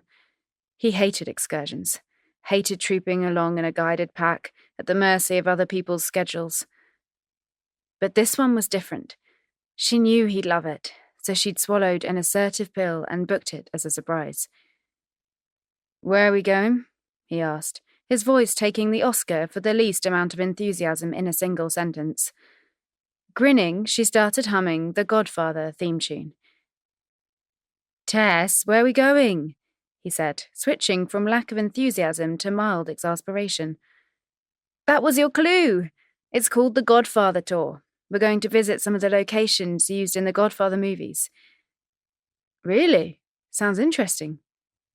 Okay, so he didn't pick her up and swing her around with glee, but the reaction was at least slightly encouraging. The Godfather movies were his favourite cinematic experiences of all time, and even now his box set got dragged out every Christmas for a rerun. At 8:30 sharp, armed with water and sunscreen and wearing comfortable shoes, they disembarked and headed for their designated coach, leaving the laptop back in the cabin and his second wife still on board. Tess had checked. Things were looking up. The tour guide was a petite Italian woman called Paola, who began by insisting that everyone repeat "Buongiorno" to her. Then again, but louder. Everyone else on the bus got into the spirit of it, but Drew stayed silent. He hated the panto stuff. The coach set off, beginning the journey with a drive around Messina, which Paola informed them was the third biggest city in Sicily. They stopped briefly to take pictures at the beautiful Sacrario di Cristo Re, a stunning church that Paola informed them translated to the shrine of Christ the King. A Japanese tourist obliged by taking a picture of the two of them together, a beautiful romantic gesture until the woman handed the camera back. "Ah, lovely family photograph," she told them in heavily accented English, before turning to Drew. "You and daughter very handsome together." His lips tightened in irritation. Tess giggled and nudged him in the ribs. "Oh, come on, it's not the first time. Lighten up, honey." He gave her a weak smile and headed back to the bus. She was about to follow him when she was stopped by an, "Excuse me, would you mind taking a picture for us?" She turned to see a 60-something woman wearing white slacks and a pink t-shirt, with a wide smile under a sun visor and perfectly pink lipstick.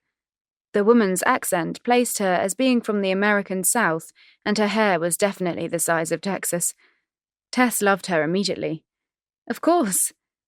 Tess snapped a shot of the woman with her husband, who looked like an aged version of an American astronaut from the 60s. Tall, broad, with his side-parted silver hair and eyes that still had a twinkle in them. "It's our wedding anniversary," she told Tess. 45 years.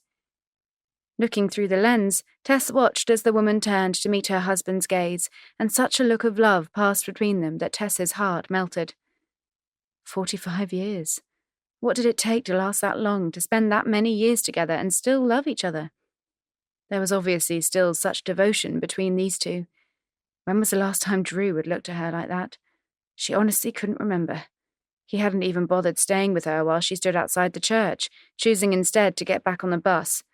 When she joined him, he was deeply engrossed in his iPhone and didn't even bother to glance up. Bugger, he'd managed to bring the iPhone. She should have insisted he left that behind with the laptop and the annoying ex. Damn, he was infuriating. But she wasn't going to let this spoil the day. It would be fine. Stick with the optimism. "The Dweezil story still running?" she asked, gesturing to the phone. "Yeah, just checking out what the other papers are saying. We definitely scooped that one." "Great. Absolutely great." The bus rolled on for an hour or so before climbing a twisting hillside road to the rustic village of Savoca. Paola herded them down cobblestone pavements to the Bar Vitelli, where Michael Corleone had asked Apollonia's father if he could court his daughter. It was one of Tessa's favourite scenes in the movie. She'd first watched it with her dad when she was a teenager, and then watched it time and time again with Drew. They sat at a table outside and ordered granita, a semi-frozen flavoured drink that Paola told them was a speciality of the area. Tess sighed happily and stretched in the sun. "This is amazing. I can't believe I'm here. Seems so surreal." "It does," Drew agreed. Okay, now was the time for him to say he was glad they came, that he was enjoying himself, perhaps even thank her for arranging it. "Bloody hot, though. How long do we have to stay here before we can get back on the bus?" Deep breathe. Optimism. "Don't you want to explore? To go wandering around?" "Why?" He seemed genuinely bemused. "Tess, we can see it all from the bus, in the cool air conditioning with no bloody flies buzzing around." Right on cue, he swatted an insect from his face. Tess hoped it had time to bite him before meeting its doom. So much for flipping positivity. Irked, she ignored his repetitive checking of his watch and deliberately took her time with her strawberry granita, ensuring that they were the last people to reboard the bus. Drew wasn't pleased, and yes, she realised that the sense of satisfaction this gave her was very immature and very petty, but it felt like a small victory. Half an hour later, they stopped again, this time in Forza d'Agro, a village on a mountainside that was overlooked by the ruins of a 16th-century castle on a higher peak. They followed Paola again, through the narrow, winding streets, this time stopping when they came to an ancient church that she recognised immediately. Michael Corleone had stood exactly where she was standing, and now Tess Gold was there too, with a disgruntled husband, a nice Japanese lady, and an American couple who'd been married for 45 years. Spine-tingling, for a moment, Tess just wanted to stand and stare. It was so exquisite, so old. It took her breath away. The anniversary celebrant interrupted her thoughts. "Hun, will you take another photograph of me and Norm?" "Of course I will." Tess happily took the camera and snapped a gorgeous shot of the couple on the steps of the church. When she was done, she handed the camera back over. "Can you take one of my husband and me too, please?" This would be a beautiful memory. The two of them, outside this church, one that they could look back on after they'd made it to 45 years married. She would be 69, and he would be 90 by then. Hopefully his eyesight would be too short to spend all day staring at his iPhone. "Course I can," Norm replied. "Great, he's just—" Tess glanced around, but Drew was nowhere in sight. He'd just taken off. Left. Done what he damn well pleased yet again, without even telling her or suggesting that she come with him. His disappearance sparked a sudden realization. If things carried on like this, then after 45 years together, all she would have to look back on was a lifetime of being alone. Mona. Mona stretched out on the sunbed and sighed contentedly. This was bliss. Utter bliss. Of course, she was wearing Factor 50 sun cream to protect against wrinkles and skin cancer, but the heat on her body was making her extremely happy. And extremely horny, she realised. It might even be worth tempting Piers back into the bedroom just for a quickie. She inevitably closed her eyes and pretended it was someone else anyway. Taking a sip of her vodka tonic, she briefly wondered how Drew was getting on. The thought irritated her. What on earth had possessed Tess to arrange an excursion for them? And why had he agreed? Drew hated sightseeing. It made him miserable and grouchy, and he always ended up wandering off on his own. The more she was around those two, the more she was certain that they had absolutely nothing in common. All Drew wanted to do was drink good wine, eat good food, have in-depth intelligent discussions, and work out until he ached. That thought sent a frisson of horniness coursing through her. It was incredibly crass, but she couldn't help thinking that she would give him a workout that was far more effective than an hour on a stationary bike.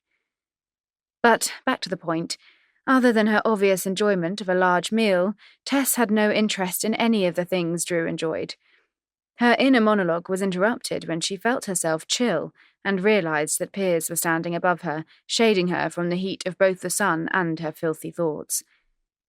"Here you go, love. Thought you might like a top-up." He put another vodka tonic on the table beside her lounger. She shouldn't. She really shouldn't. But it was already 2:00 and she was on holiday. 2 drinks wouldn't kill her. She'd just work extra hard in the gym tomorrow morning to burn off the calories. With a loud grunt of exertion, Piers plumped down on the sunbed next to her and playfully slapped her thigh. She fought the urge to return the gesture with a non-playful punch to his face. "All right, pet. You look like one of those adverts for suntan lotion line there." There was a compliment in there somewhere. Her leopard print Dolce & Gabbana bikini would come up great in a publicity shot, especially if their poster boy, David Gandy, was removing it from her with his teeth. 2 David Gandy fantasies in 1 week. If only Mr. Gandy was here, and if only her bloody husband wasn't sat there like a sweating whale blocking her sun. Right on cue, the second of those wishes came true, when the doorbell rang and Piers went off to investigate. Mona rolled onto her front and rejoiced once again that their suite came with its own terrace and sunbeds. It was definitely preferable to lying on the public decks with all those kids running around, and large men called Chad and Josh shouting at the tops of their voices while playing water polo in the pool. "Good afternoon, stepmother. How are you today?" As always, hearing Max say that caused a bristle of irritation to cut right through all the serenity. "Max," she said, her tone one of warning as she looked up to see Max grinning back at her. He seemed to find this hilarious. "Man, you're touchy. I was merely stating fact." He continued to tease, pulling one of the other sunbeds out of the shade. Piers was laughing when he handed over a cold bottle of Bud from the not-so-mini minibar. The two of them settled next to each other, both of them bare-chested and wearing black swim shorts, the difference in their physiques making the scene look like a before and after shot for a fitness campaign. "So, what do you reckon, Dad? Who is the old firm going to sell in the off-season?"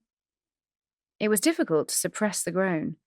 The old firm, the collective name given to Glasgow's biggest football rivals, Celtic and Rangers. She immediately switched off, knowing that one question could spur a conversation that lasted for days. Really, bloody days. Her mind drifted back to her earlier Drew and Tess train of thought, and an image of a highly pissed-off Drew came into her head. Yesterday's conversation with him had thrilled her. There were clearly irredeemable cracks in his marriage to Tess, and it was time they both realised that and called it a day. What was the point in flogging it to death? Far better to cut their losses and move on, to find, or re-find, someone that would make them happy. They just needed to accept that they wanted different things. That was the key to this. What was taking them so long to see that?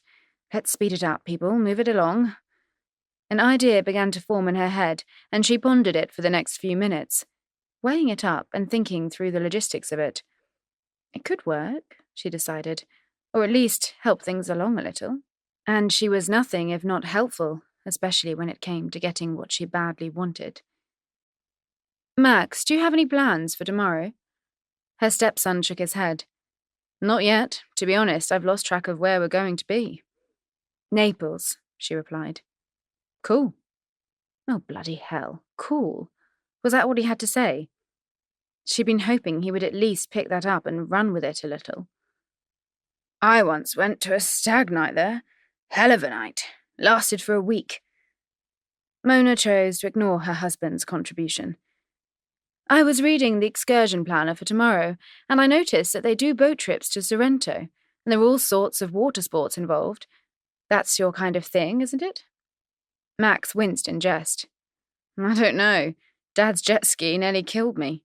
He turned to his father. What happened to the jet ski after we left Palma? Sent it back to the golf club and told them to sell it for the donkeys. For some reason, this caused both men to collapse, hooting with laughter. Suppressing an exasperated sigh, she nudged Max back on track, while trying to appear nonchalant. Any direct encouragement could arouse Piers's suspicions. It's up to you, but apparently there's the option to get a boat over to Sorrento, then drop anchor and spend the day trying out different sports. I just thought you might like that. If you fancy it, son, I'd definitely be up for tagging along, Piers offered. Bonus. Peace and quiet, thanks to having no Piers all day. This could work out even better than she planned. All she needed was for Max to say, Sounds great. I've never been snorkeling or windsurfing and always fancied trying it. You might want to notify the travel insurance company that a medevac situation could be imminent. That sent the two men off again. Honestly, she just didn't get their sense of humour at all. She waited until they'd settled. In fact, she declared, as if she'd just thought of the idea, you should see if any of the rest of the group want to go with you. I'm sure some of them will be up for a bit of adventure. Sarah. Guess where I am? Sarah demanded, holding her mobile phone against her ear with her shoulder so she could release her hands to sign the bill that Daisy, Hong Kong, was holding out for her. In bed with a Russian bodybuilder? Patsy replied. Nope, Sarah giggled. At a mafia training camp in the Sicilian hills? Nope. Okay, that was my two best shots. Where are you? In a beautiful bar on the top deck of a ship overlooking the sea. Oh, the mafia training camp would have impressed me more. I'm not done, Sarah scolded her. I'm in a beautiful bar on the top deck of a ship overlooking the sea, waiting for a cowboy that I kissed the face off last night. Via the technology of the mobile phone, Daisy, Hong Kong, was treated to a screech all the way from Glasgow. Sarah flushed red and giggled. You win, tell me all, Patsy said, when she eventually calmed down. Sarah settled back into her chair and pulled her legs up beneath her. Most people were heading back into their cabins after a day in the sun, so other than Daisy, who was now out of earshot, she was all alone in the bar, leaving her to be utterly indiscreet. Okay, but first of all, I have to tell you, Mona has no pubic hair. I don't even want to contemplate how you know that, but ew! Thank you. I knew you would feel that way too. Anyway, the cowboy. Does he do stripograms dressed as the Lone Ranger or something? Patsy asked, confused. No, he's an actual cowboy. Wears the boots and the hat and everything. Comes from Nashville. He's called Nate, and he's the most charming man I've ever met. He reminds me of Tim McGraw. Oh, crap, I'll never see you again, Patsy said. Last night we had dinner out on the deck, and then he asked me to dance, so I did. Not on an actual dance floor, just out on the deck, under the stars, just the two of us. Then he walked me back to my cabin and kissed me again at the door like a total gentleman. Is this too sickly sweet? Absolutely, and I love it. It was really nice, Pats, really nice. Well, I watched a double bill of Law and Order, so I want your life instead of mine. Seriously, Sarah, I'm so happy for you. It sounds completely blissful, apart from the bit where you viewed Mona's lack of a bush, obviously. That may crop up in future nightmares. Giggling, Sarah said, I miss you, Pats. I wish you were here with me. We'd be having such a great time. Sounds like you're doing just fine by yourself, my darling. Over to her right, Sarah spotted Nate coming through the heavy glass doors. Have to go. He's here. Send me a picture. I'll try. Huge hugs. She'd just snapped the phone shut when Nate reached her table and leant down to kiss her on the cheek. The cheek. He was so chivalrous. "How's your day been?" he asked her, as he signalled to Daisy for a bottle of beer. Sarah had no idea how the staff remembered what everyone drank. They must all have photographic memories. "Great, really great. I sunbathed a bit this morning, and then took the children swimming in the afternoon. I'm loving spending so much time with them. What about you?" He went on to tell her how the whole family went to Mount Etna, something that his grandchildren thought was amazing. They chatted easily for an hour or so before he reached over and put his hand on hers. "I hope you don't think I go around dancing with strange women on ships every day of the week. Last night was real good, Sarah." "It was," she agreed, finding herself slightly tongue-tied. Ugh, she was rubbish at this. She felt like she was 16 again, but without the flared hipsters and the really bad perm. "If it's okay with you, I was thinking that maybe we could meet up again later." Flush, tongue stuck, inner beam of happiness. Eventually, she managed, "Sure. Same place?" "Same place," he told her, then checked his watch. "Darn, I have to go. I'm having dinner at 8.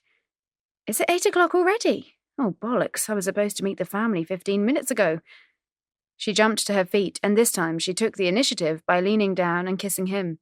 On the mouth. Yes, the mouth. Patsy would be proud. Walking swiftly, she made her way down to the Italian restaurant on Deck 10, where everyone was already seated around a long rustic wooden table. They burst into a round of applause as she sat down, turning her face the same colour as the red candles sticking out of Chianti bottles in the middle of the table. She sat down at the one free seat between Tess and Max. Excellent. The last thing she wanted was to be sitting next to Mona all night. She still had the strangest feeling that the other woman was up to something. She winked at Eliza, who rolled her eyes in return. All normal there, then. Last night, when she got back to the cabin, Eliza was already asleep, so she still hadn't managed to have that chat about her daughter's newfound friendship with Kai. Not that she was exactly on the moral high ground these days, given her newfound tendency to spontaneously snog a man in cowboy boots. "Where have you been, then?" Drew said with a smile. He looked tired, she noticed, and his smile didn't quite reach his eyes. "Just talking to a friend." "Mum's got a boyfriend," Eliza interjected in a tone that suggested it was the grossest thing she could imagine. Sarah busied herself unfolding her napkin, while simultaneously trying to kick her daughter under the table and change the subject. "So, what did I miss?" she asked, deflecting Drew's curious stare. "Nothing much. We've not been here very long," Tess replied, then leaned closer and whispered, "But I'm dying to hear what you've been up to." Sarah gave her a conspiratorial wink, but said nothing. One of the best things about this trip so far was her newfound friendship with Tess. A real delight, despite the tangled family ties and the age difference. The theme of the restaurant was traditional family-style eating, so the waiters immediately began delivering large trays of antipasti and breads for them to share. "What did you do today?" Sarah threw the question out in the direction of Tess and Drew. "We went on an excursion to the places where the Godfather movies were filmed," Tess replied. Ah, that explained why Drew didn't look too chipper. He hated organised trips. He once threw a fit halfway around the caves of Drac in Majorca because the tour guide kept screeching information at them. She was momentarily surprised that the younger woman didn't know to avoid excursions at all cost, even ones that were based on his favourite movie. But then, hadn't Tess said that she hadn't been away with Drew since their honeymoon? "Speaking of excursions," Max spoke up, and everyone turned to look at him. "Dad and I are heading to Sorrento tomorrow. Apparently there's a boat trip that includes some water sports, so we thought we'd give it a try. Anything but jet skis." Piers, Tess and Sarah automatically laughed at that, leaving the others bemused. "You're all welcome if you fancy it. I'm sure there'll be plenty of room on the boat." John was the first to answer. "Sounds great, Max, but Penny and I will pass, thanks. We've got ourselves into a great routine on here. We're loving it. I can't thank you enough for this, Dad." Drew smiled at his son, and this time Sarah noticed that it reached his eyes. It gave her a little gush of pleasure to see her son and his family so happy. I'll pass too, Mona said dryly. Not my thing. Of course it wasn't, Sarah mused. Mona's things were more designer clothes, snide comments, and flashing her gynecological anatomy to unsuspecting women with hangovers. Sarah knew she was going to have to get over the fact that she found it difficult to look Mona in the eye these days. Not mine either, Max, sorry, Drew said. I've got some calls to put into the office, so I think tomorrow is a board ship for me. Sarah sensed Tess tensing beside her, and realised that she was biting her bottom lip. Oh dear, things were not good there at all. I'm up for it, Max. It took a few seconds for her to realise that the voice was hers. Wow, one night with a cowboy and she turned into an impetuous adventurer. The thought sent another little gush of pleasure to her toes. Well, I'm in too then, Tess blurted, eliciting a raised eyebrow from Drew. Sarah just happened to be testing her ability to look straight at Mona at that point, when she saw a shadow of something that resembled smugness cross her face. Sarah's teeth clenched, but she stayed silent, feeling distinctly uneasy. What about you, Eliza? Will you come with us? She heard Tess say. She really did appreciate how friendly Tess was to her daughter. It couldn't be easy taking on a 16-year-old part-time, and much as she loved her, she was under no illusion that Eliza was the easiest girl to deal with. If it's okay, I'll stay aboard too. Don't tell me you're spending the day with Kai. Eliza nodded gleefully, setting off another round of applause, a raised eyebrow from Drew and another reminder that Sarah needed to have a chat with her daughter. You know, son, I'm just thinking. Leave it to me to organise. I might have a couple of contacts, Piers told Max. Oh, God, not again, Sarah roared.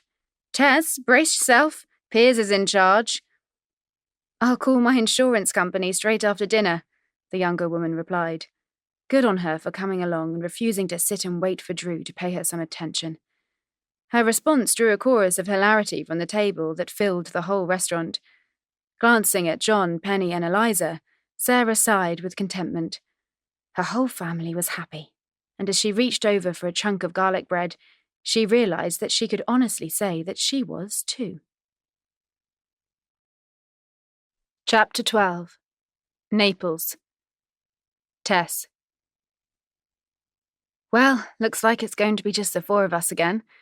Do you think the rest of them are trying to tell us something? Tess asked, with a breezy grin that belied the way she was truly feeling.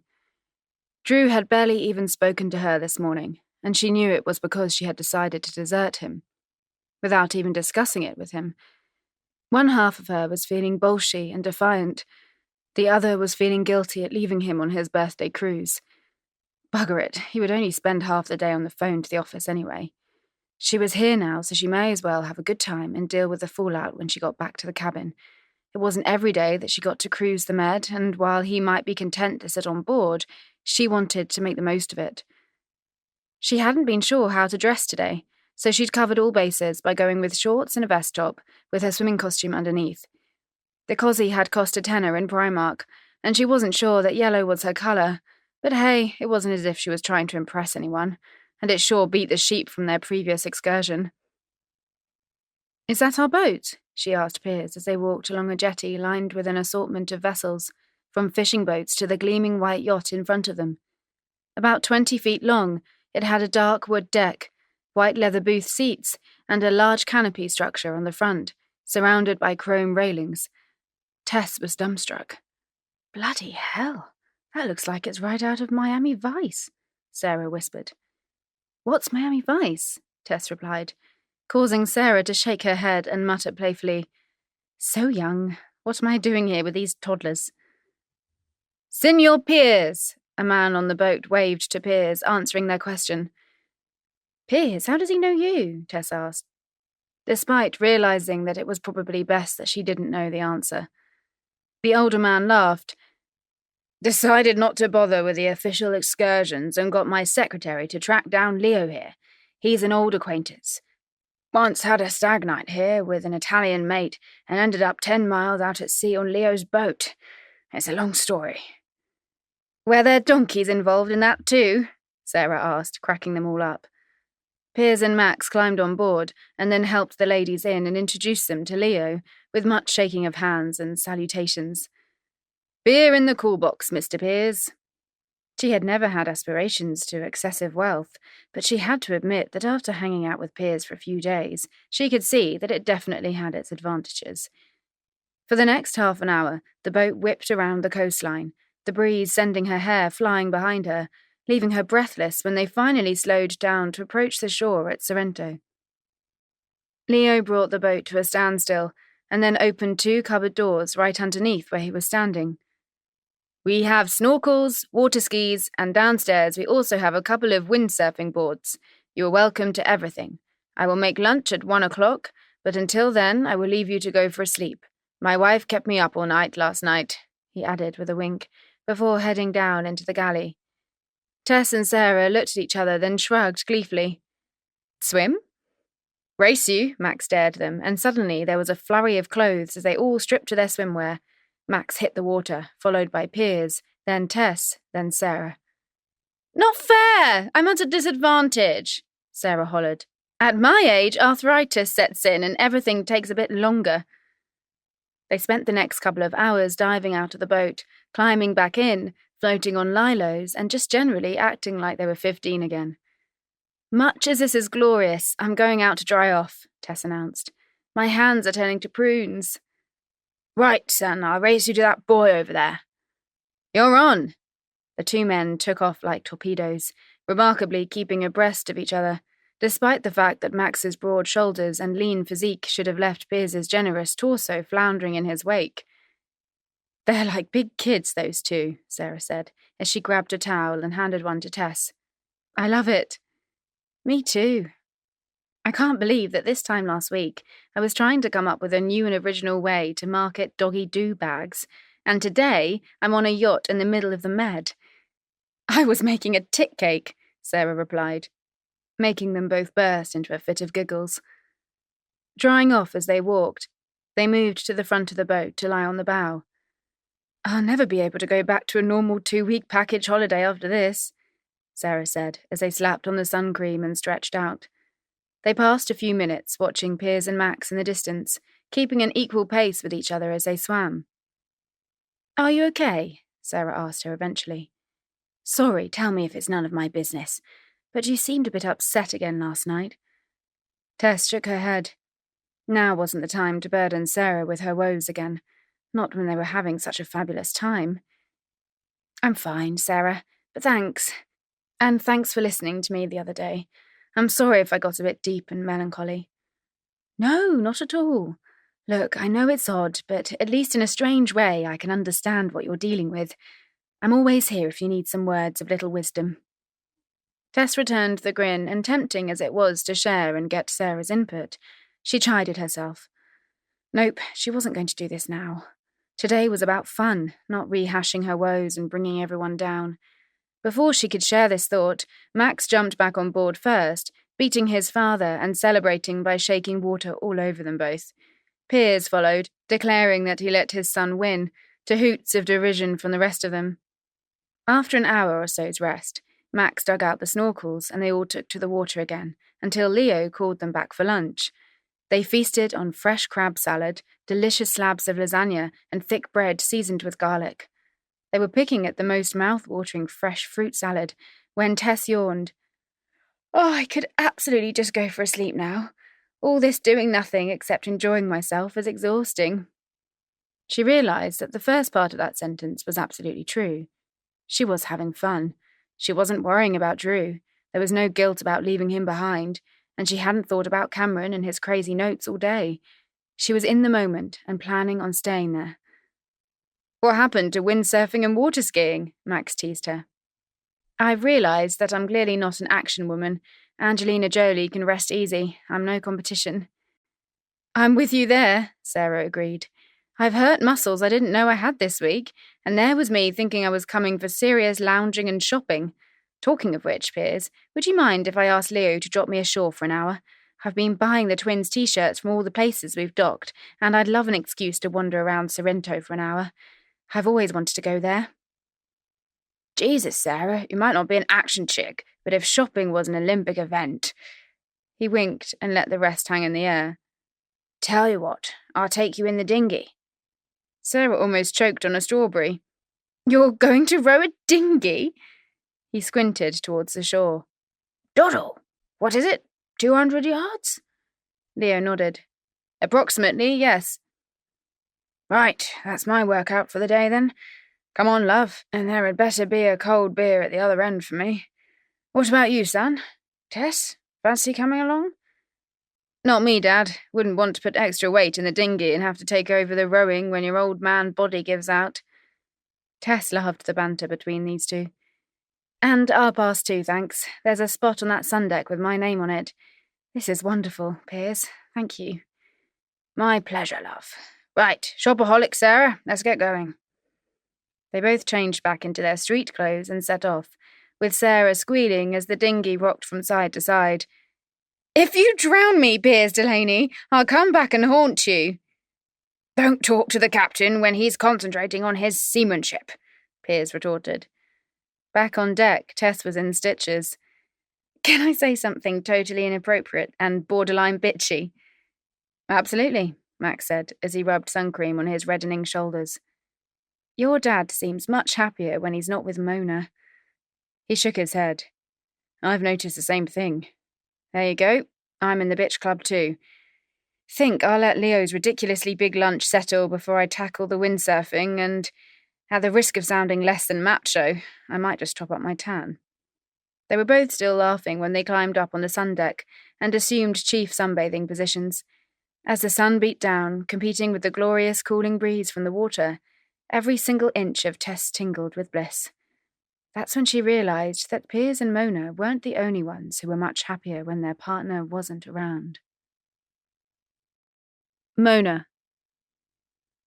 Sometimes it was all just too easy, Mona decided, as she pulled on a Chanel one-piece swimsuit, then draped a tiger print Roberto Cavalli caftan over the top of it. Bronze Gucci flip-flops and a long gold chain with a shark's tooth on the end of it completed the look. She'd spent the morning at the spa having a deep tissue massage, and now her muscles throbbed in a delectable sensation that sat between pleasure and pain, just the way she liked it. Another hour or so and she'd go knock on Drew's door, but for now, what to do? She was bored in the cabin on her own. She didn't want to go mingle with a million tourists by the pool. And she definitely wasn't going to go swimming and destroy an ensemble that had taken hours to put together. She flicked through the ship's brochure. How ridiculous that they'd been on this ship for 6 days now and she hadn't even got around to exploring it, and realised that there was an area of Deck 14 called Seclusion, which was billed as an adults-only haven of serenity. Right now, an adults-only haven of serenity sounded perfect. With copies of Vogue, Marie Claire, Harper's Bazaar and Vanity Fair accessorising her look, she managed to find her way to the haven of serenity, with only one false turn on the way. Tucked away at the back end of the ship, yes, she'd picked up that it was called the aft area, but back end just made so much more sense, was a minimalist paradise. The wood deck was punctuated by large bamboo plants that appeared so real she wondered if they actually were. Each one semi-obscured dark wicker lounges with thick cream upholstery and hooded cabanas that contained overstuffed double-day beds for two. It was simply stunning, made all the more perfect by the lack of screaming brats, and she cursed the fact that she hadn't found it earlier. Kicking off her flip-flops, she plumped for a double-day bed and sat back against a stack of pillows with her legs crossed and her pile of magazines in front of her. As always, a waiter immediately appeared at her side, and she asked Anders, Norway, for a sparkling water with ice and lemon. No alcohol yet. She wanted her head clear for later. Lying on the massage bed that morning, she'd thought it all through, planned her strategy. She was going to go to Drew's suite around lunchtime, order something magnificent from room service, then act as a confidant as she further explored the problems in his marriage. By putting the right slant on everything, she had no doubt that he would soon admit that he had made a huge mistake. She'd be there for him, be his rock, listen to him, flatter him, take care of him. And if he happened to fall into her arms and take it further physically, then that was even better. The important thing was not to push or to make the first move, but to be there while he found his way back to her. Closeness, opportunity, result. That was her strategy. "Excuse me, I really don't mean to be rude, but I think you'll find that bed was already taken." Shielding her eyes from the sun with her hand, she glanced up to see a dark-haired, incredibly buff, Mediterranean-looking guy standing dripping wet in a pair of D&G shorts. She recognized them as this season's collection. If he hadn't just accused her of hijacking his sun lounger, she might actually be enjoying the spectacle. "I don't think so," she replied. How dare he? How bloody rude. "Ah, but I do. If you look under that pillow, you'll see a wallet, a watch, and a room key. And if you look just behind your head there, you'll see the towel I left on the bed that has obviously been blown back into the cabana." Something in his voice gave her the horrible feeling that he hadn't made a mistake after all. She gingerly put her hand under the pillow and pulled out a leather wallet, then a TAG Heuer watch, top-of-the-range model. She craned her head right around. Yep, there was a white towel nestling in the folds of the cabana. Bugger. "I'm sorry, I didn't realize. I'll move," she said sharply. "No, don't. I insist. I'll find another bed." He leaned over to collect his wallet, and Mona was treated to a close-up of a rippling six-pack. "There's really no need. I'll move," she said, all antagonism blown away by the combination of his abdominal perfection and top-class accessories. In fact, she almost purred the words, giving the stranger cause to pause. "I tell you what," he suggested, as she knew he would. The voice always did it. Yes, she had far more important things to be focusing on today, but old habits die hard, and what was a bit of harmless fun? God knows her ego could do with a boost. "Why don't you take that end, and I'll take this end, and maybe I could buy you a drink?"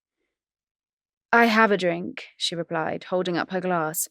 She watched as his face fell slightly before swooping in to make his day. "But I'm happy to share my bed if you are." Grinning, he wrapped the towel around his waist and asked a passing Anders, Norway, for a Jack Daniels and Coke. "I'm sorry I didn't even introduce myself. I'm Blaine Collins." "Blaine Collins from New York," she added. "I'd say Connecticut?" "Milford," he nodded. "You're good." "Yes, I am," she concurred flirtatiously, enjoying this immensely. It had been a whole 6 days since she had a fine specimen to toy with. "And I'd say you were in either sports or property." "Property," he acknowledged, clearly even more impressed. "How did you know that?" "D&G shorts, this season, so you're up on fashion, suggesting a city dweller who cares about style and appearances. Tommy Hilfiger wallet, not too expensive, so I'm guessing you use this during the day when it could get battered around in some kind of manual environment. But you've got a TAG Heuer Grand Carrera Caliber 36 watch.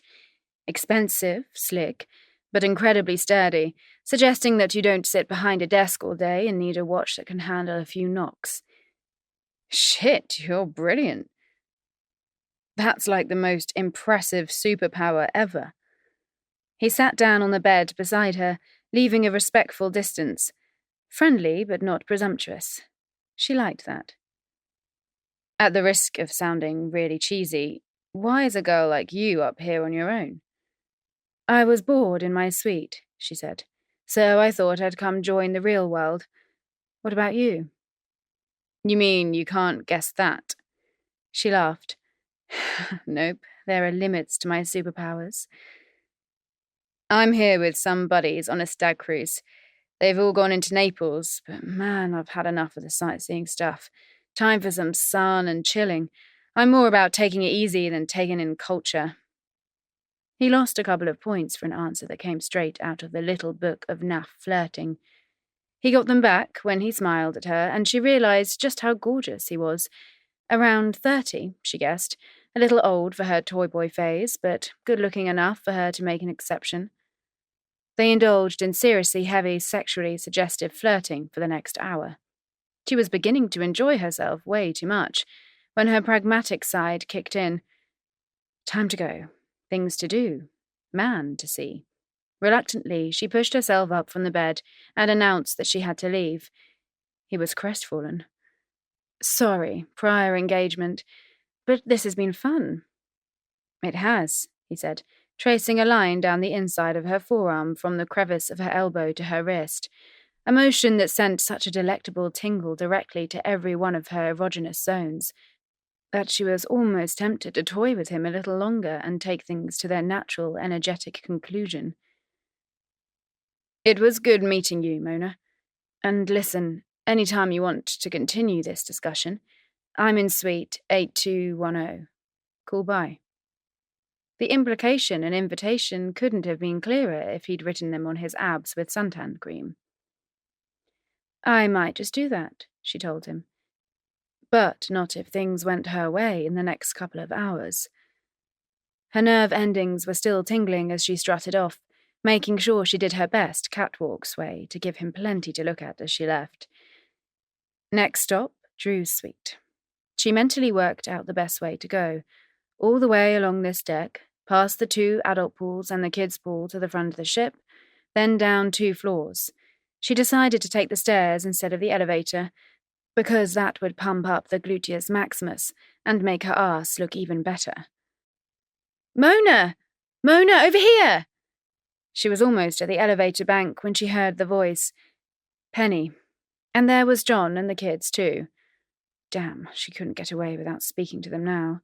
Her gluteus maximus would have to wait. Hi there, she sang as she breezed over to them. She was almost at the edge of the kids' pool where Lawrence and Lavinia were splashing furiously, when she realized who they were actually playing with. Drew burst up from under the water, making them shriek so loudly they could crack glass. Hi, Mona, he greeted her. She just hoped the shock didn't show in her face, or the disappointment. Didn't he realize she had a bloody game plan to adhere to? Obviously he didn't, because here he was playing Grandad of the bloody year. Want to join us? Penny asked. We're going to hang out here for the rest of the afternoon. Only if the other choice was having her toenails removed by a great white shark. Thanks, Penny, but I was just on my way to do something. Got a couple of things I need to see to. She waved them all goodbye and didn't even care if they wondered why she headed back in exactly the direction she'd come from. Back at Seclusion, Blaine was still there, lying on the bed, his lazy smile suggesting he'd been half expecting her. She didn't mess around. Suite 8210, did you say? I was planning on trying out some of my other superpowers there today. Sarah.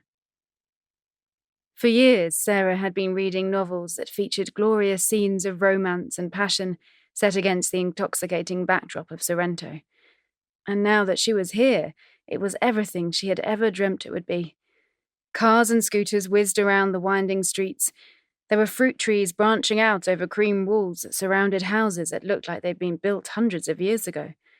In the shopping streets, designer boutiques sat beside tiny cafes with elderly women dressed completely in black sitting outside them.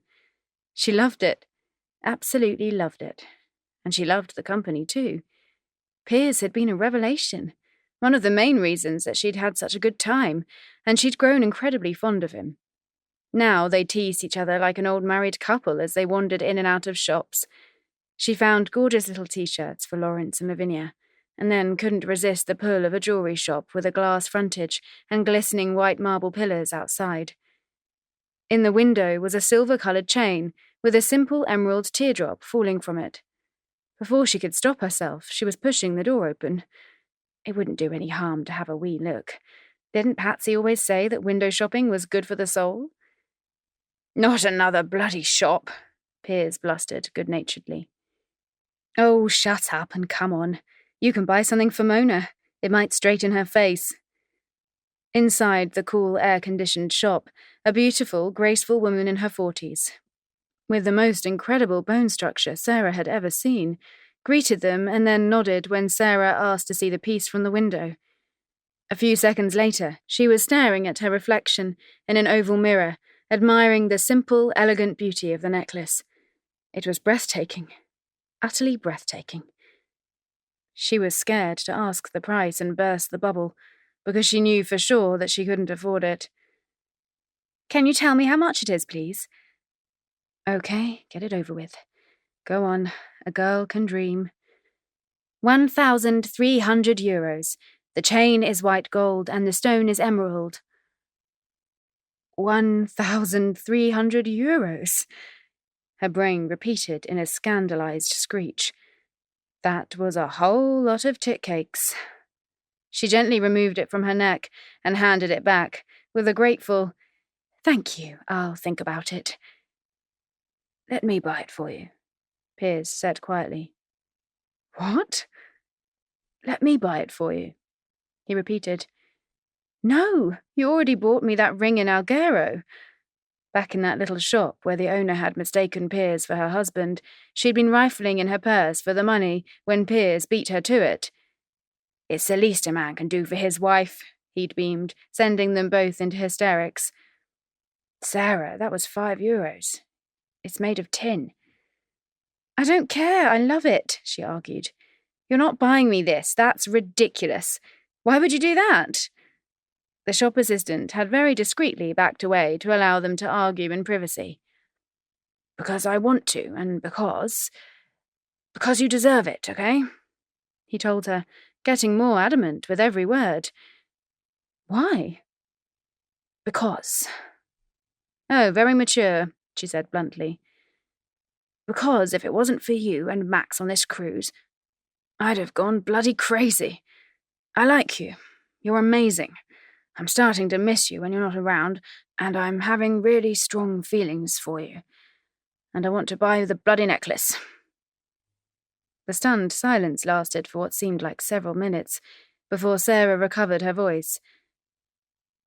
"Are you saying that you want us to be more than just friends, Piers?" "Yes," he blurted. She recoiled like she'd been slapped. "No," she whispered, astonishment stealing her words again. Where the hell had this come from? It couldn't be happening. It couldn't. How dare he introduce this kind of drama into their lives? Did he think she was some kind of desperate tart he could just pick up with a few smooth words? A violent swirl of anger and shock consumed her, and she fought to maintain some kind of balance. "Thank you," she repeated to the assistant, before calmly, with as much dignity as she could muster, walking out of the shop. Piers followed her, and as soon as they got outside, reverted to blurt mode. "Sarah, I'm sorry, I shouldn't have said anything." "No, you bloody shouldn't have," she thundered. "What in bollocks' name was that all about? You're married to Mona, and you're telling me that you miss me when I'm not around? What kind of crap is that?" He grabbed the astonished baton. "Look, I said sorry. And I have to say, that isn't the usual reaction I get when I say nice things to a lady. Is it my aftershave?" It was supposed to be a self-deprecating joke to lighten the situation, but it had completely the opposite effect. "Are you insane?" she roared, not caring that 2 old women outside a nearby cafe had stopped speaking and were now watching them with open mouths. "You are married to the woman who had an affair with my husband and then took him away from me and my children without a bloody care in the world. The whole world knew they were having an affair except me. The whole fucking world! Don't you think that might have made me just a tad disgusted by people who think that adultery is just a peachy way to pass the time?" With that, she stormed off down the street, passing the 2 old women. One of them gave her a round of applause, and the other shouted what sounded like some kind of rousing chorus of female solidarity. Much later, she had no idea how long, he found her sitting in the square. "Sarah, I'm sorry. I really am. I'm a total cock.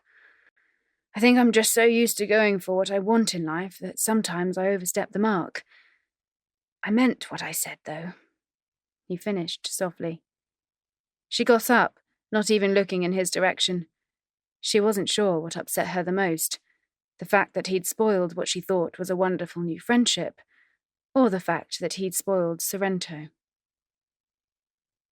Without even checking to see if he was behind her, she retraced her steps back to the dinghy. She didn't care if he was there or not. She could row the bloody thing herself. "I'll get those," came his voice from behind her, before he passed her and picked up the oars. Why would he do this? She'd had such an amazing time with him, and now he'd completely spoiled everything. She just wanted to get back to the ship and think. One trip in a dinghy alone with him. That's all she had to get through. They rowed in silence until they were about 50 yards away from the yacht, and she saw Max and Tess burst into applause. "We were about to give up on you two," Max joked. "Hurry it up, Dad. We've only got about half an hour to get back to the ship." Sarah's heart began to race, and her stomach clenched with anxiety. Bugger, she'd lost all track of time. She checked her watch. 35 minutes. Leo would have to put his foot down to get them there. The sooner the better. She wanted away from Piers before Tess and Max picked up on the incontrovertible fact that she wanted to kill him. As soon as the two vessels touched, Sarah stood up and reached for Max's outstretched hand for support as she climbed the steps onto the boat. Piers moved to the bottom step, and then, with Max's help, they hauled the dinghy up and clipped it to its moorings on the side. "Okay, let's rock and roll," Leo announced jovially, clearly very proud of his English lingo. He ceremoniously prodded the button next to the wheel. Then he did it again. And again. By the 5th time, Piers, Sarah, Tess, and Max were watching him with expressions varying from astonished to horrified. On each press of the button, there was not a sound. The engine was silent. He tried it one more time, all of them holding their breath, willing it to work. It didn't. "Signor Piers," he eventually conceded, shaking his head. "I don't think we get you back to the ship on time." Chapter 13. Troubled Waters. Mona. Mona ignored the phone. Luxuriating in a bubble bath infused with coconut oils, it was much more fun to lie there contemplating the reasons that her muscles felt like they'd done a double session at a spin class. Blaine had been a tad self-indulgent, but deft enough to make the afternoon she'd spent with him worthwhile. What the young ones didn't have in expertise, they made up for with energy. Bless him, he'd been positively sullen when she had refused to give him her number or arrange another hookup. What was the point? He had been a very nice distraction, but now it was time to focus 100% on the game plan. The thought made her restless. Patience wasn't her strong point, and it was time to start making progress. She pushed herself out of the water, dried off in front of the bathroom mirror, examining her reflection for flaws as she did so. Satisfied that every bit of her was smooth and evenly coloured, she reached for her ivory silk robe. It had been bought during a huge blowout in Agent Provocateur after one of Piers's illicit little sojourns with Mistress Tart Emily of the cheap shoes. Despite the fact that she'd spent more than the cost of a small car, he didn't query the charge on his credit card. She almost wished that he had dared to, but damn, why did that phone keep ringing? Irritated, she snatched up the handset that lay on the marble vanity unit. "Hello?" she snapped. "Darling, it's me." "Yes, I can hear that." It struck her that the man could be annoying even when he wasn't here. "Oh, okay, Mona, we've got a bit of a situation here." He sounded odd. Very odd. If he was pissed again, she'd kill him. They had a group dinner planned for the evening, and she wasn't going to spend it trying to stop him from collapsing in his lobster bisque. It seemed like every time he was let loose with Tess and Sarah, he ended up in a senseless state. No doubt he was bored, rigid in their company, and drinking to make it all more interesting. Or perhaps he was trying to show off to impress Max. Either way, he had midlife bloody crisis written all over him. "Piers, are you calling me from the bar? Because if you're Oh, bloody hell, hang on, the cabin phone is ringing. She took her mobile away from her ear and picked up the phone on the bathroom wall. Yes? Mrs. Delaney, this is Richard Conrad, head of guest services. Sorry to bother you, but we have it on record that Mr. Delaney left the ship this morning, and according to our records, he has not yet checked back in. Is that correct? I'm not sure. Let me... Mrs. Delaney, he cut her off. I'm afraid we sail in 10 minutes. If Mr. Delaney is not back here in that time, then I regret to inform you that sadly we must leave without him. It took a few moments to process this information. Mr. Conrad, can you hold on, please? I actually have my husband on the other line. As she switched phones, her mind whirled, evaluating the situation. End of CD 5. CD 6. Piers, where exactly are you? Well, the thing is, that's why I'm calling you, darling. We've run into a bit of boat trouble and... Just give me it in minutes, Piers. How far away are you? At least an hour. For the love of God, she sighed, irritated by his failure to adhere to one simple task. Return to the ship on time. Okay, hold on. She switched back to Richard Conrad. Mr. Conrad, my husband won't make it back. And you understand that we must sail on schedule? Yes, I completely understand. Unfortunately, my husband didn't seem to read the small print that said being an idiot wasn't allowed. Hanging up the cabin phone on a stunned guest services manager, she flicked back into calculation mode. Piers, are Max and the others with you? Yes. She suddenly perked up. Oh, this just became a whole new ballgame. Possibly literally. So, what are you going to do? For a horrible moment, she had visions of him hiring a helicopter and landing them all on the ship's helipad, like an invading special forces unit. There were many things in the world that she could live without seeing, and Sarah's arse coming down a drop rope was one of them. I don't know, love. Leo has called his cousin and he's on his way. Apparently, he's a mechanic and will be able to get us going again. We'll just have to find a hotel for tonight and catch up with you tomorrow in Civitavecchia. I'll hire a car to get us there. It was difficult, but she managed to keep the laughter from her voice. There was no point in letting him know that he'd just done her the biggest favour. Far better to play both sides. This was definitely a situation to be exploited. Oh, Piers, that's terrible. I can't believe it. What am I supposed to do on here on my own? And taking the award for the best performance in a martyrdom role.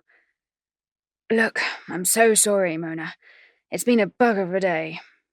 He sounded utterly miserable. This would earn her at least another 4-figure blowout in Agent Provocateur, and this time he wouldn't be seeing any of her spoils.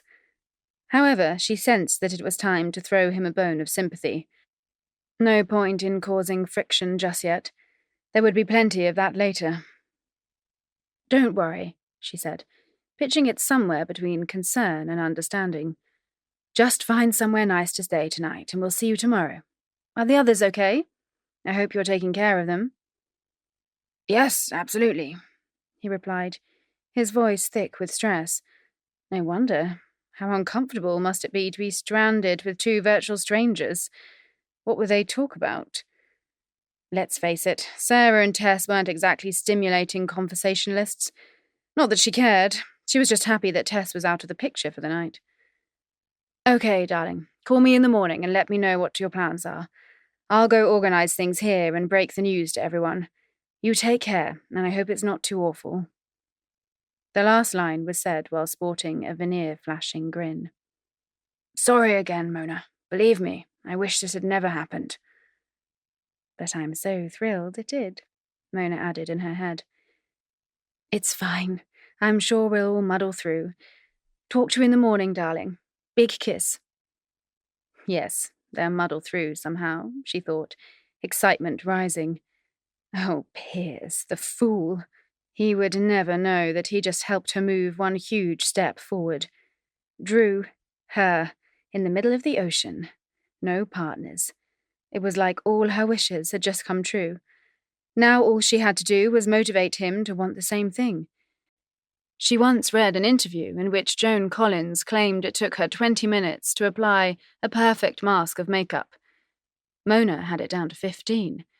Wardrobe choice took almost as long, but eventually she settled on one of her classic favourites, a red Roland Moray wiggle dress, customised to fit her perfectly.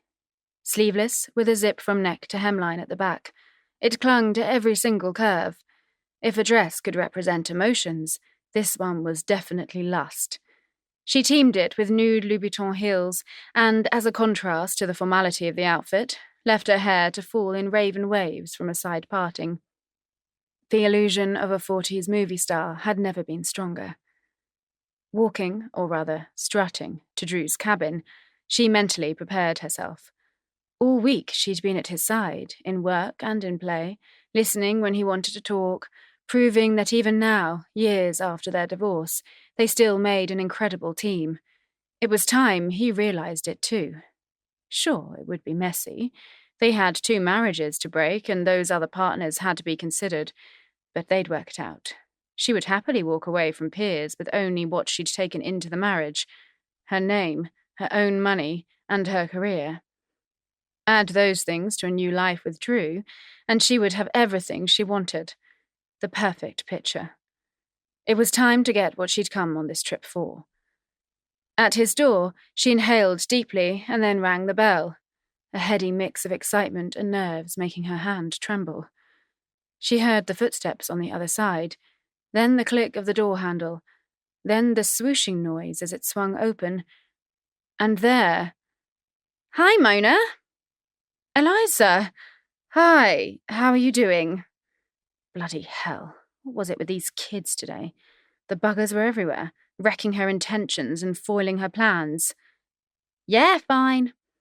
The teenager stood back to let her enter, but Mona stood rooted to the spot. This wasn't exactly the scene she'd envisaged.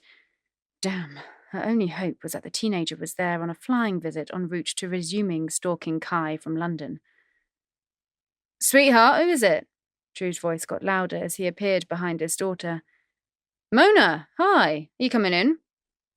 The thought of playing happy families all night was too much to bear. Far better to suss out the situation first. "Listen," she began. "I just wanted to let you know there's been a bit of a problem. Eliza, darling, I don't want you to get upset, but—" "Are you about to tell me that my mum is stuck and she missed the boat?" Mona nodded. "Yes, but darling, I don't want you to be alarmed or worried." "I'm not. She'll be fine," Eliza replied sullenly. Behind her, Drew laughed. The treachery of youth. Sarah called and told us what happened. She gave Eliza 2 choices. Come stay in this suite for the night, or she was having the Italian Navy raid the boat and confine Eliza to her cabin. "So lame," the teenager groaned. "Like as if I was going to get up to anything." Drew let that one go. "So, housekeeping have made the sofa into a bed, and I'm going to have a movie night with my daughter. You can tell she's thrilled," he added with a chuckle. Mona's gaze switched back to a furious Eliza, clearly upset that Kai had been removed from tonight's agenda. Mona could empathise with that concept. "You're welcome to join us. The breakup and the proposal are on the viewing schedule." Oh, the irony. If only that were a narrative of their future. She quickly weighed up her options. A night sitting on the sofa in the middle of a sullen teenager and a dad who is desperately trying to placate aforementioned teenager. Or, actually, Drew or no Drew. Anything would be better than that. "Oh, thank you, but I'm just going to take the chance to have an early night," she seethed through gritted teeth. There was no way this dress, these shoes, and this free evening were going to waste. Now, what was Blaine's cabin number again? Tess. "Do you think it was something we said?" Max whispered to Tess, who shrugged in reply. She couldn't believe how hard Sarah and Piers were taking the whole missing the boat thing. Since they'd sat down to dinner, the older 2 had barely said a word, and now Sarah had gone off to bed citing a migraine, and Piers was sitting there looking like someone had just stolen his puppy. "Dad, are you okay?" Max asked, out of what Tess could see was genuine puzzlement. Piers got up from the table and gave an obviously forced smile. "Course I am, son. Just knackered. Think maybe I got a bit too much sun today. Must have gone to my head as well." "Do you want me to see if there's a late-night pharmacy? Maybe they'll have something that can help." No. Think I just need a good night's sleep. I'll turn in now if you don't mind. See you when you come up." The two of them watched him leave in stunned silence. Only when he was out of sight did Max shake his head. "I've never seen him like that before. I hope he's not coming down with something." Tess took another sip of her coffee. "That's so strange. I thought exactly the same thing about Sarah. She's been so subdued tonight." The waiter approached them with a jug of coffee, and they both accepted refills. They'd just eaten a delicious meal of the best cannelloni Tess had ever tasted, and now they were having a break before ordering the gelato that she had been promising herself all day. Remarkably, after the initial panic, she'd realised that she wasn't too frantic about missing the ship. What was the point? Drew probably didn't give two jots that she wasn't there. Sarah had called him to make arrangements for Eliza, but he hadn't even asked to speak to her. Sod him. She was just going to enjoy this little addition to the adventure. They'd found a beautiful hotel, just off Sorrento's busy Corso Italia, and their rooms had incredible views out to the Gulf of Naples and Mount Vesuvius. It was beyond beautiful. "You know, I'm wondering if they perhaps had a fight today." Even as she was saying it out loud, Tess shook off the notion. Sarah just wasn't the confrontational type, and she and Piers got on fantastically well. What could they possibly have to fight about? "I can't see it. My dad thinks Sarah's great. They seem to have hit it off." "You're right," she said, over the noise of her silver bangles jangling as she took another sip of her coffee. The jewellery had been a treat to herself to celebrate. Well, nothing, actually. Just a treat. "That dress really suits you." The compliment came out of the blue, and Tess felt her face reddening. Max noticed. "Sorry, I didn't mean to embarrass you. That thought just came into my head and went right out through my mouth." "That's okay, and thank you. My credit card is still in shock, but I'm thinking it's worth it." They'd checked into the hotel with just the beachwear that they stood in, so they'd all ventured into the first clothing store they'd come across for vital supplies. Somehow, along with knickers, a bra, and a nightdress, this dress had claimed her as its owner. She'd been unable to resist. Made of a white, floaty Georgette fabric, the slender shoulder straps merged into a simple A-line silhouette that ended just above the knee. The bangles and a pair of white jewelled flip-flops had finished the look, one that was in direct contrast to Max's black linen trousers and t-shirt. With both of them sporting the glow of a golden tan, they looked like any of the other couples enjoying the heavenly ambience in the restaurant.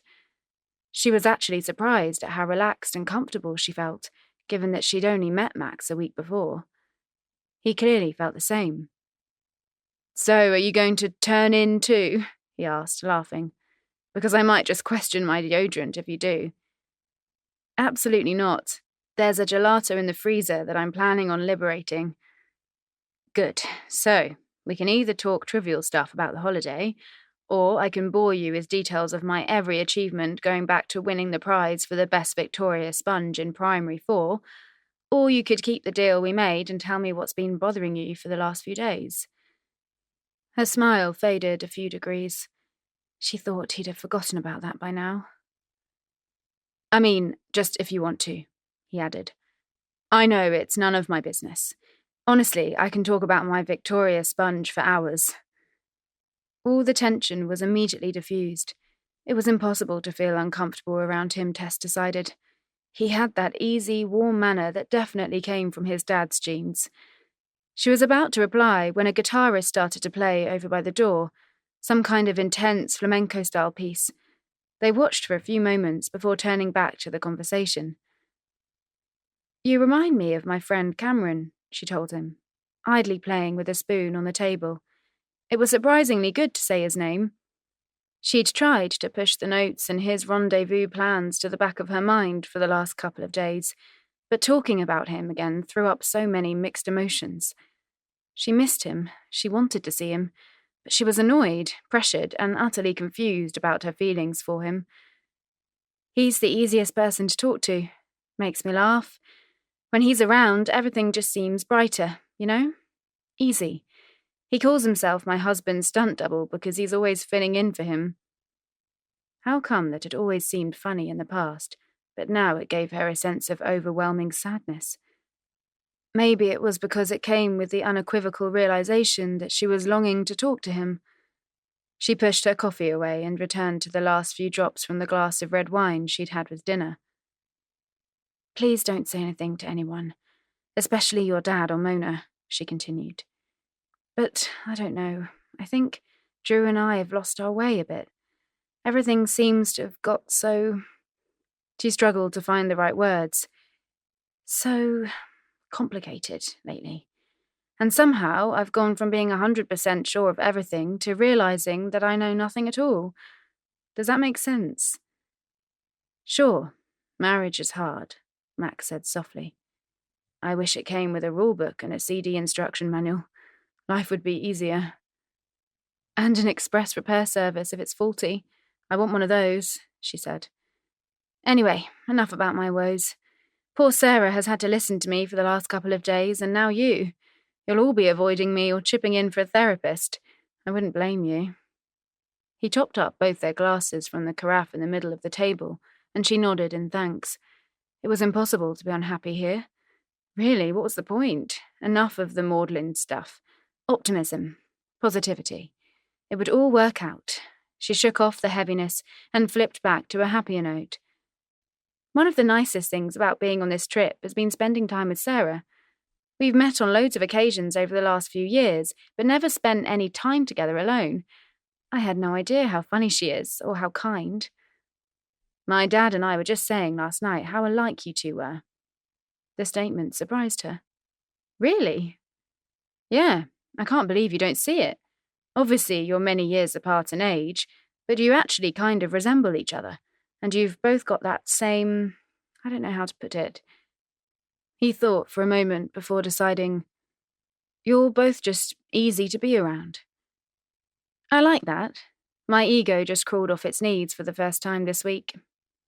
A couple at a nearby table gave them disapproving stares as their laughter disturbed the romantic ambience.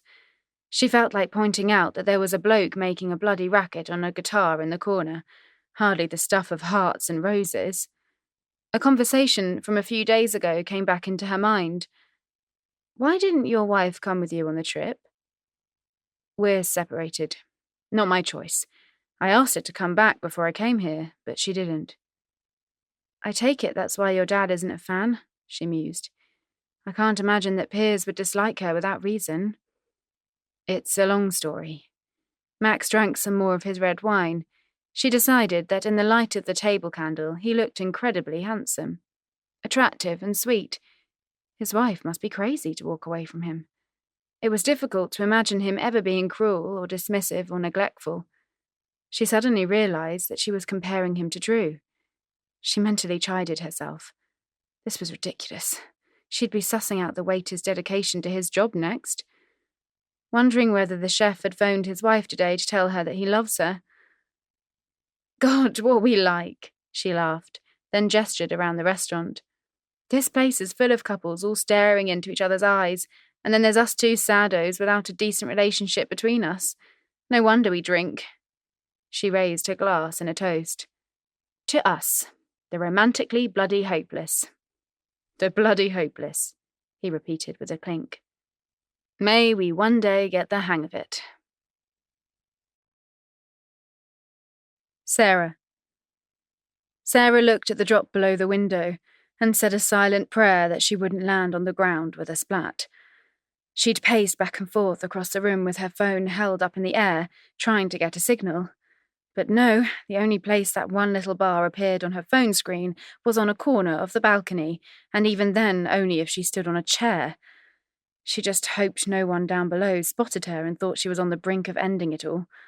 It had crossed her mind that she could use the room phone, but she'd heard that the charges were extortionate in hotels, and since Piers was insisting on paying for the rooms, there was no way she was going to take advantage. Wasn't that what he'd already done today? She could feel the anger rise again. "Come on, Patsy, pick up," she murmured into the phone as it rang, and rang, and... "Hello?" "Yay, you're there. I was beginning to think you're ignoring me," Sarah said with a cheeriness that definitely didn't go all the way to her toes. "I was in the bath, doll," Patsy replied. "Sorry. Anyway, too much of that relaxation stuff isn't good for you." "Thank God I got you out of there," she joked. "I wasn't alone." "Oh my God, I'm so sorry. I'll call you back tomorrow." "It's fine," Patsy cackled at her friend's embarrassment. "To be honest, I was looking for an excuse to get out. I don't get the whole romantic bath thing. The water ends up freezing, and there's no way I'm wobbling my bits about in a confined space. Could end up getting stuck in there for days. So, tell me the latest. Has the cowboy line danced you up the aisle?" "Oh, bugger, the cowboy. I was supposed to meet him tonight. Shit, I'd forgotten all about that. He's going to think I stood him up." "Why?" "Because we missed the boat. We got stranded in Sorrento. Me, Tess, Max, and Piers. And there's been a bit of a development." "Ooh, tell me." Sarah could see Patsy in her mind right now. She was standing in the kitchen in her pink fluffy robe. She'd just poured a black coffee from the pot that was on morning and night, lit a cigarette, then sat down at her big old pine table, eager to hear the gossip. "Got your coffee and cig?" "Absolutely. Now shoot." "Piers told me he has feelings for me today. Says he misses me when I'm not around. Wanted to buy me jewellery." There was a choking noise on the other end of the line. "Fuck me sideways. Didn't see that coming," Patsy eventually gasped. "Me neither." "So, what did you say?" "I got completely furious, told him he was an idiot, and stormed off. I haven't spoken to him since."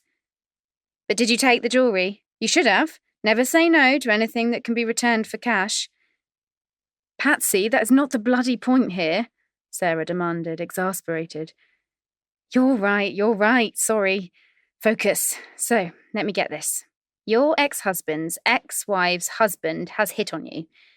I love this. It's like a soap opera gone wrong." "Patsy." The warning in Sarah's voice was as stern as she could possibly make it. It's just that it was difficult not to laugh when talking to Patsy, even when all around her was going to hell. "I'm focusing. It was wrong of him to do that. Definitely. But then he's married to Mona. I'm surprised the poor bloke isn't clutching onto the ankle of every woman he meets, begging for some love and affection." "Patsy, you're not helping." "Sorry. Look, take the positives. He likes you. No wonder. You're fabulous. And it's not exactly the end of the world when a guy who you've been having a great time with decides to tell you how great you are.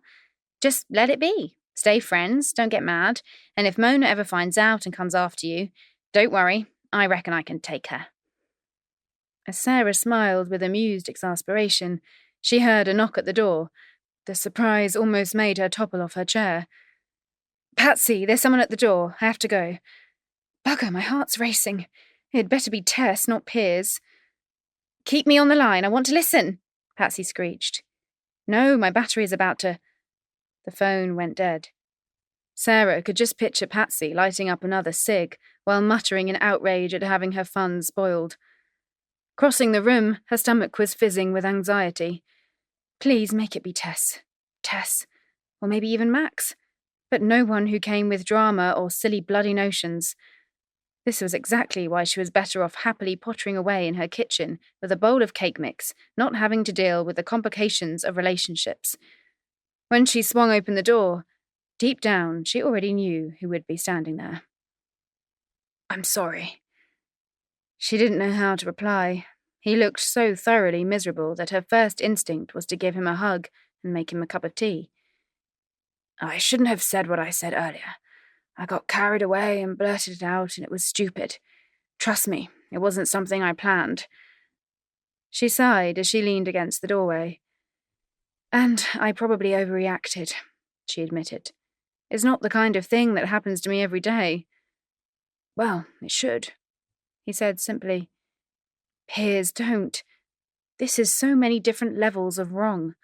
Even if there was an attraction, I would never, ever go near anyone else's husband. It's just not in my makeup to do that. And is there an attraction? This was what it all came down to. It was up to her. Everything that Mona had ever done to her could be repaid with what happened next. She'd wondered about revenge so many times, contemplated whether it would make her feel better. It probably would. But only until her conscience kicked in and she had to answer to herself for what she'd done. The truth was that it didn't matter how she felt. The only thing she could do was what was right. No, Piers. I'm really sorry, but there isn't. Chapter 14. Catching Up. Sarah.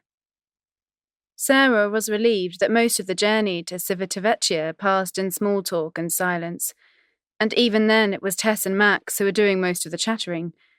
It was good to see them getting along so well. Tess deserved some light relief from the problems that she was having with Drew.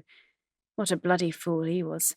Speaking of fools, Piers had barely said a word other than to make idle chit-chat with Leo, who had borrowed his cousin's jeep to drive them north. Sarah suspected that they were all spending their quiet time wondering if Italy had a reliable version of the AA, because there was a strange rattling sound coming from the engine. Wouldn't that just top it off? A breakdown on the way to the ship, causing them to miss it again. It was a huge relief when they pulled into the port town. The literal translation of Civitavecchia was ancient town, and it looked like a wonderfully eclectic mix of old and new.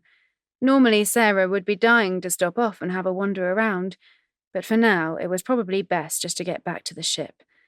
The security staff at the top of the gangplank processed their return and welcomed them back on board, and to her surprise, Sarah realised just how happy she was to be back. First priority was to see Eliza, then John, Penny and the twins. Then she had a sinking feeling that an explanation to a cowboy was in order. After friendly goodbyes in the elevator, she headed to her cabin only to find it exactly the way she'd left it yesterday. Good. Drew had obviously come through on his promise to keep Eliza in his suite overnight. She had no doubt whatsoever that her daughter had been hugely miffed not to have been allowed to stay on her own. Or, more worryingly, with Kai. Yes, it had been absolutely right to get Drew to step in. Sliding the wardrobe open, she pulled out a pretty pale blue sundress and removed the tags. The more she thought about it, the more she realised she should keep all the new clothes she bought instead of returning them when she got home. Maybe her wardrobe did deserve to be updated once every decade. She checked her watch. 2:00. John and Penny and the kids would probably be finishing off lunch. After a quick wash to freshen up, she headed up to Waterfalls, the self-service buffet restaurant on Deck 10. On the way there, she made a decision. All she wanted to do was spend time with her family. That was it. No more exploits, no more flirtations, no more reckless adventures, except maybe a wee line dance with a certain cowboy, but definitely no more time alone with Piers. Family. That's what this trip was all about. It didn't take her long to find John, Penny and the twins, and to her surprise, Eliza was with them too, looking predictably fed up, something that wasn't helped in any way by Sarah giving her a huge hug. Sorry about last night, darling. Did you have a good time with your dad? Yeah, but now I'm on, lockdown or something. John and Penny found this highly amusing. Dad asked us to keep an eye on her today, but unfortunately my little sister doesn't seem to relish the thrill of spending time bonding with her big brother. Apparently we're depriving her of Kai time. Eliza just tutted and rolled her eyes, setting them all off again. I know, we're so lame, John said, ruffling her hair. Even a temperamental 16-year-old couldn't help but laugh. Okay, Mum, so you're back now. Can I get out of jail, please? Oh, but honey, I thought we could have the day together, go for a wander in the port and do some sightseeing, spend some time with just the two of us to make up for yesterday. Eliza's expression flipped straight back to horror. Sarah was too amused to be hurt. Well, I suppose if you've got a better offer, she said with a smile. Eliza was out of the chair like a speeding bullet, and this time the hug she gave Sarah had true feeling. Thanks, Mum. You're the best. See you later. Love you. She was gone, leaving Sarah shaking her head. You know, with that speed, we should really have channeled her into athletics. Only if there's an Olympic category in the 100-metre chase of a boy, John added. Penny, you're looking great, Sarah told her daughter-in-law. I know, Penny replied bashfully. I'm never getting off this boat. Never. I thought it was going to be so stressful having 2 toddlers on holiday, but this is paradise. The twins are absolutely loving it, and they're doing so many things that they're exhausted and sleeping through every night. I'm getting 8 hours sleep, a nap in the afternoon, 24-hour help if I need it, some sun, good food, and I even had a spa treatment yesterday. My body may still be in shock. You're going to have to bring in a task force to get me off here when we dock. Her eyes flicked quickly to her watch. John, we have to go. It's time for our pamper package. Your what? Sarah was beyond surprised. Her big, tough West of Scotland son wouldn't normally have the word pamper in his vocabulary. Don't ask, Mum. I had nothing to do with this. I've only agreed to go along on the condition that it becomes one of those family secrets that we all take to the grave. I solemnly swear never to repeat it. Shall I take the twins? We could go swimming or down to the play area for the afternoon. Thanks, Sarah, Penny replied. But they've got yoga in 10 minutes. Then they're going to swim club. And they really love both. You don't mind, do you? No, not at all. I'm thrilled that they're having such a great time. Come here, you two, and give Gran a huge hug. The twins were delighted to oblige before John and Penny scooped them up and headed off in a flurry of excitement. Sarah's heart melted with another flashback to when John was small. Drew would lift him in those huge, strong arms and sweep him off down to the sea to paddle or to the grass to play football, and they'd laugh all day long. Watching John with Penny, she wondered if she should have worked harder at keeping her marriage together. Maybe she should have overlooked the affair, begged him not to leave for the sake of the children. She hadn't. She'd let Mona take him, determined that she wouldn't hang on to someone who no longer loved her. She and Drew should be sitting here now, with their children and grandchildren, planning what to do with their day. But he'd blown it, and she knew she was right to cut him loose, even if it meant she was now left here on her own, and her earlier resolution to focus all her time with the family now seemed redundant. The truth was that they didn't need her. Her first dip of the toe in the waters of independence hadn't gone particularly well, but maybe she was being too rash about deciding never to go back in the water. It was time to make a new life.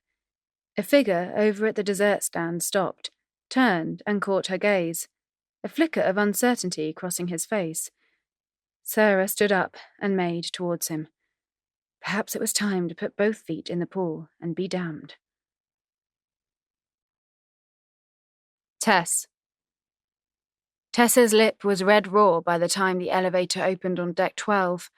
With a chorus of goodbyes, Max and Piers got out and turned right, while she turned to the left to see... Did Kalita ever go home? She seemed to be at that desk 24 hours a day. Ah, Mrs. Gold, how are you? We were very worried about you yesterday. Glad to see that you made it back to us safely today. Thank you, Kalita.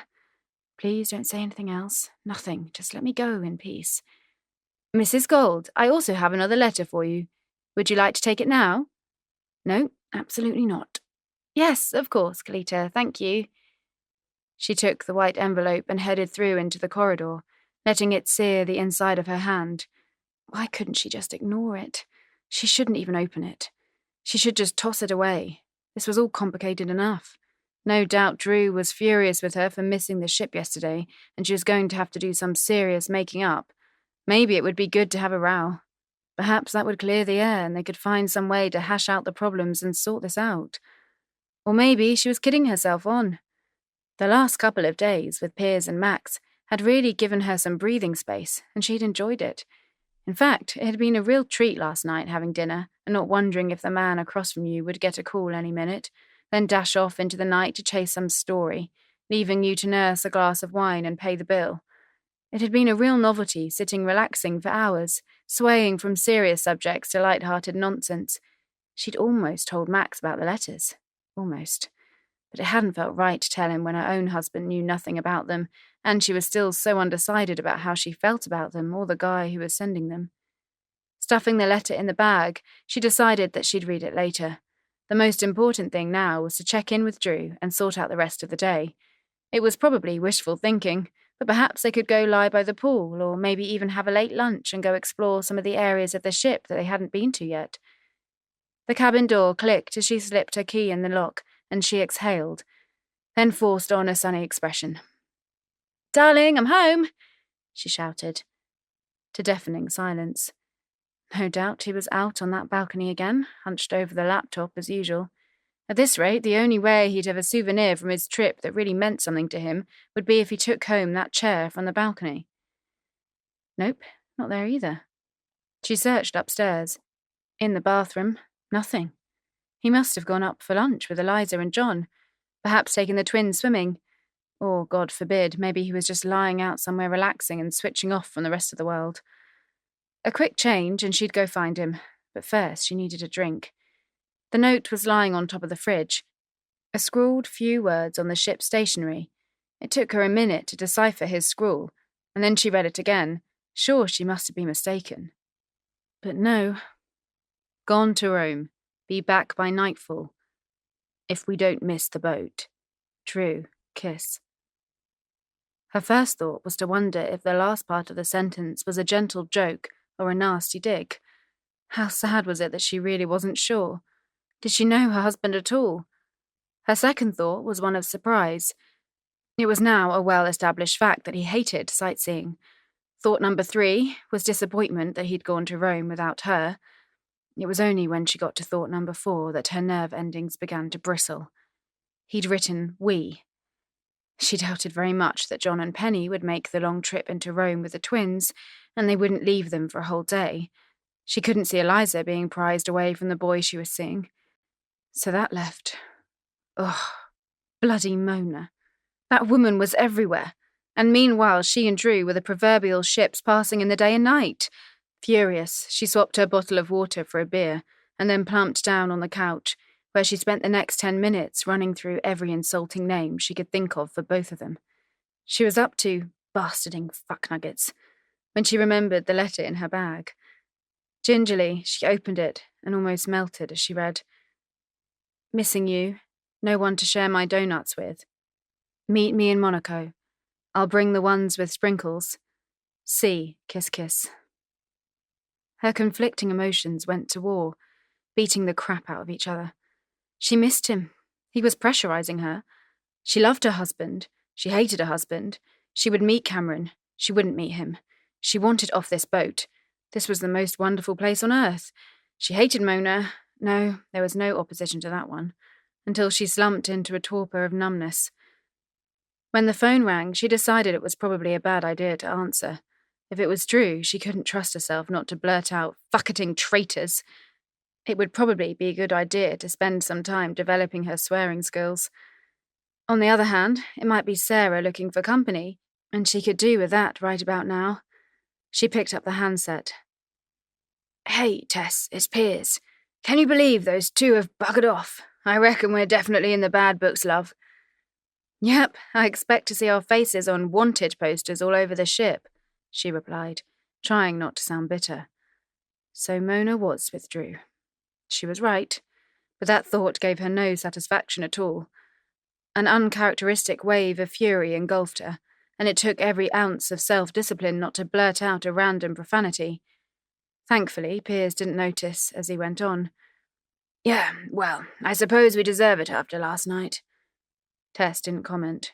Quite frankly, she could have shagged Brad Pitt last night and she'd still be pissed off with Drew for spending the day sightseeing with Mona. "So, anyway, Max and I are going to go play a bit of basketball up on the sports deck. You're welcome to join us if you fancy a bit of exercise. Didn't want to leave you on your own." "Thanks for thinking about me, Piers. I really do appreciate it." Oh, the irony. Mona's husband was looking out for her a damn sight more than her own. But basketball? She had the sports coordination of a drunk baby deer. But the cabin suddenly seemed claustrophobic. The notes, the dilemma, the reminder that Drew had pissed off with Mona. "I'll meet you up there. Just give me 10 minutes to change." "Great, love. See you then." "Oh, and Piers, shall I call Sarah and see if she's around? Not sure if she had anything planned for this afternoon." Sure. Up to you. I'll, see you later. When she put the phone down, she had a niggling feeling that she was missing something about this whole situation. She just had no idea what it was. Mona. How's the calzone? Mona tinkered with her spinach salad, wishing for a moment that her life was not one that was deprived of carbohydrates. It's great, Drew replied, washing it down with a white wine that had come recommended by the very efficient head waiter. This was such a good idea. Ah, but I thought you hated sightseeing, Mona teased.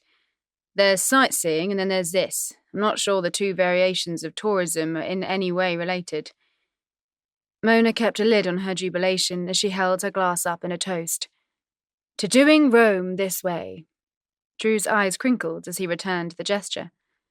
If this restaurant had rooms upstairs, she would, she realized, quite happily take him upstairs and show him a side to Rome that wasn't fit to be displayed in front of the masses of nuns that seemed to populate the city. The day had gone exactly to plan, without a single hitch. She'd woken him with a phone call at 7, invited him to come along with her, and after an initial hesitation, she'd sealed the deal with 4 words. Lazio, football, press, conference. By an absolute stroke of luck, she'd noticed when she was checking the news online last night that the Lazio team were announcing the signing of a British player at the Stadio Olimpico that morning. A few phone calls back to the office and a few favours called in, and their names were put on the press list. She arranged a limo to collect them at 8, which got them through the morning traffic and to the stadium 6 kilometres outside the city for the press conference starting at 10 a.m. She had no idea what was going on and could have cared even less. All that mattered was that Drew was absolutely in his element. Football. She sometimes wondered if anything even came close in importance to the majority of Glaswegian males. Men who were generally laid back turned into passionate firebrands at the sight of a ball. Gruff guys who didn't cry when their children were born dissolved into tears when their team picked up a cup. She tried to compare it to the feeling she got when a new pair of Jimmy Choos arrived, but how could 22 men chasing a ball even begin to compare to a structural work of art? Anyway, it led to them spending a couple of hours in a room with 50 blokes, clamouring for answers to their questions. The admiring glances they threw her way didn't go unnoticed. But then a body-skimming red dress teamed with black 6-inch peep-toe shoes and a large floppy black sun hat were clearly not standard attire in a football ground. Drew was so pumped up with enthusiasm when they got back in the car that she found herself swept up in the excitement of it all. Perhaps if she equated it to a pair of Manolos, a pair of Jimmy Choos and the latest Louboutins all arriving on the same day. Working to her agenda, the limo then took them into Rome, where they drove around the Colosseum and then onto the Piazza Navarone, viewing the sights from the comfort of the air-conditioned car. Now they were eating a late lunch off exquisite china, at a table outside on the square, sheltered from the sun by a thick awning, being served by dashing waiters in smart uniforms. It was perfect. Almost perfect. Time to move this up a gear. She leaned forward and put her hand over his, noticing that he didn't flinch. Good start. I've missed this, she said, pitching it halfway between wistful and friendly. I know we see each other every day in the office, but this is different. It's so good just to spend time together with no phones ringing. Easy does it. No big declarations. No emotional drama. Just an opening for him to take if he felt he wanted to. She congratulated herself on her restraint. Do you want to go upstairs and make love until I'm limp? Would have been her preferred option. I know, Drew replied. That was it. No agreement, no further clarification, just, I know. She laughed, giving him the full benefit of £15,000 worth of dental expertise. Wow, that was a bit of an enigmatic reply. He put down his knife and fork and flipped his hand over so it was now on top of hers. A combination of lust and anticipation caused her breathing to become just a little shallower. Mona, I've spent almost every day with you for the last 20 years, and I know what's going on in your mind," he told her. She crossed her legs as two men of the faith walked past, hoping that their divine powers couldn't tell them that she was sitting there so turned on she could orgasm with little or no effort. This was it, the moment of truth. "Father, forgive me, because I'm about to commit a whole load of sins." "Oh, really?" she replied playfully. "So tell me." "You want the truth?" "Absolutely." He paused for a moment. Typical Drew, always considered, always careful to think things through before he spoke, unlike bloody Piers, who had no edit function whatsoever on his gob. Drew's stare drew her back to the moment. "I think you're unhappy with Piers. I think you want to divorce him." Ding, ding, 2 for 2. Or at least you think you do, but for all the wrong reasons. Whoa, hold on. She wasn't sure what that last bit was about. "You're right about wanting to divorce, but I'm not sure why you think my reasons are flawed." Surely it was obvious. She realized she'd made a terrible mistake in marrying Piers. This last week had proven without a doubt that she and Drew should never have divorced. Neither of them was truly happy unless they were with each other. And they should just get on with making that happen. Soon. Sometime in the next 5 minutes would be good. "Because you're having an age crisis again. You're dreading that you're nearly 40, and instead of embracing it and realizing how beautiful and talented you are, you're thinking that you need some change and excitement to make yourself feel alive again." "No, that's not it at all." How could he have got her so wrong? How could he have her down as some sort of shallow, age-obsessed thrill addict looking for the next fix? Actually, in truth, his theory might have a modicum of truth, but still, he was missing the whole bloody point here. Time to hit a home run. She switched her demeanour from flirt to sad and tragic. "True, Piers is having an affair. With his secretary. What a fucking cliché." His eyes widened with surprise. "Oh shit, Mona, I had no idea." Anyone else would have taken that at face value, but she knew him too well. His brow went down in the middle, and he glanced downwards for a split second. He always did that when he was lying. She wasn't sure how she felt about that. "You knew." It was a statement, not a question. It had never crossed her mind before, but of course he knew. There wasn't an illicit sexual activity going on within 100 miles of his office that he didn't know about. "I did. I decided it was none of my business." "But you didn't tell me!" Her eyes fired with anger. "Come on, Mona. I was married to you, and you're the smartest woman I've ever met. There's no way you wouldn't know about it. I didn't want to embarrass you by bringing it up. Like I said, it's none of my business." "So what are you going to do?" "Divorce him.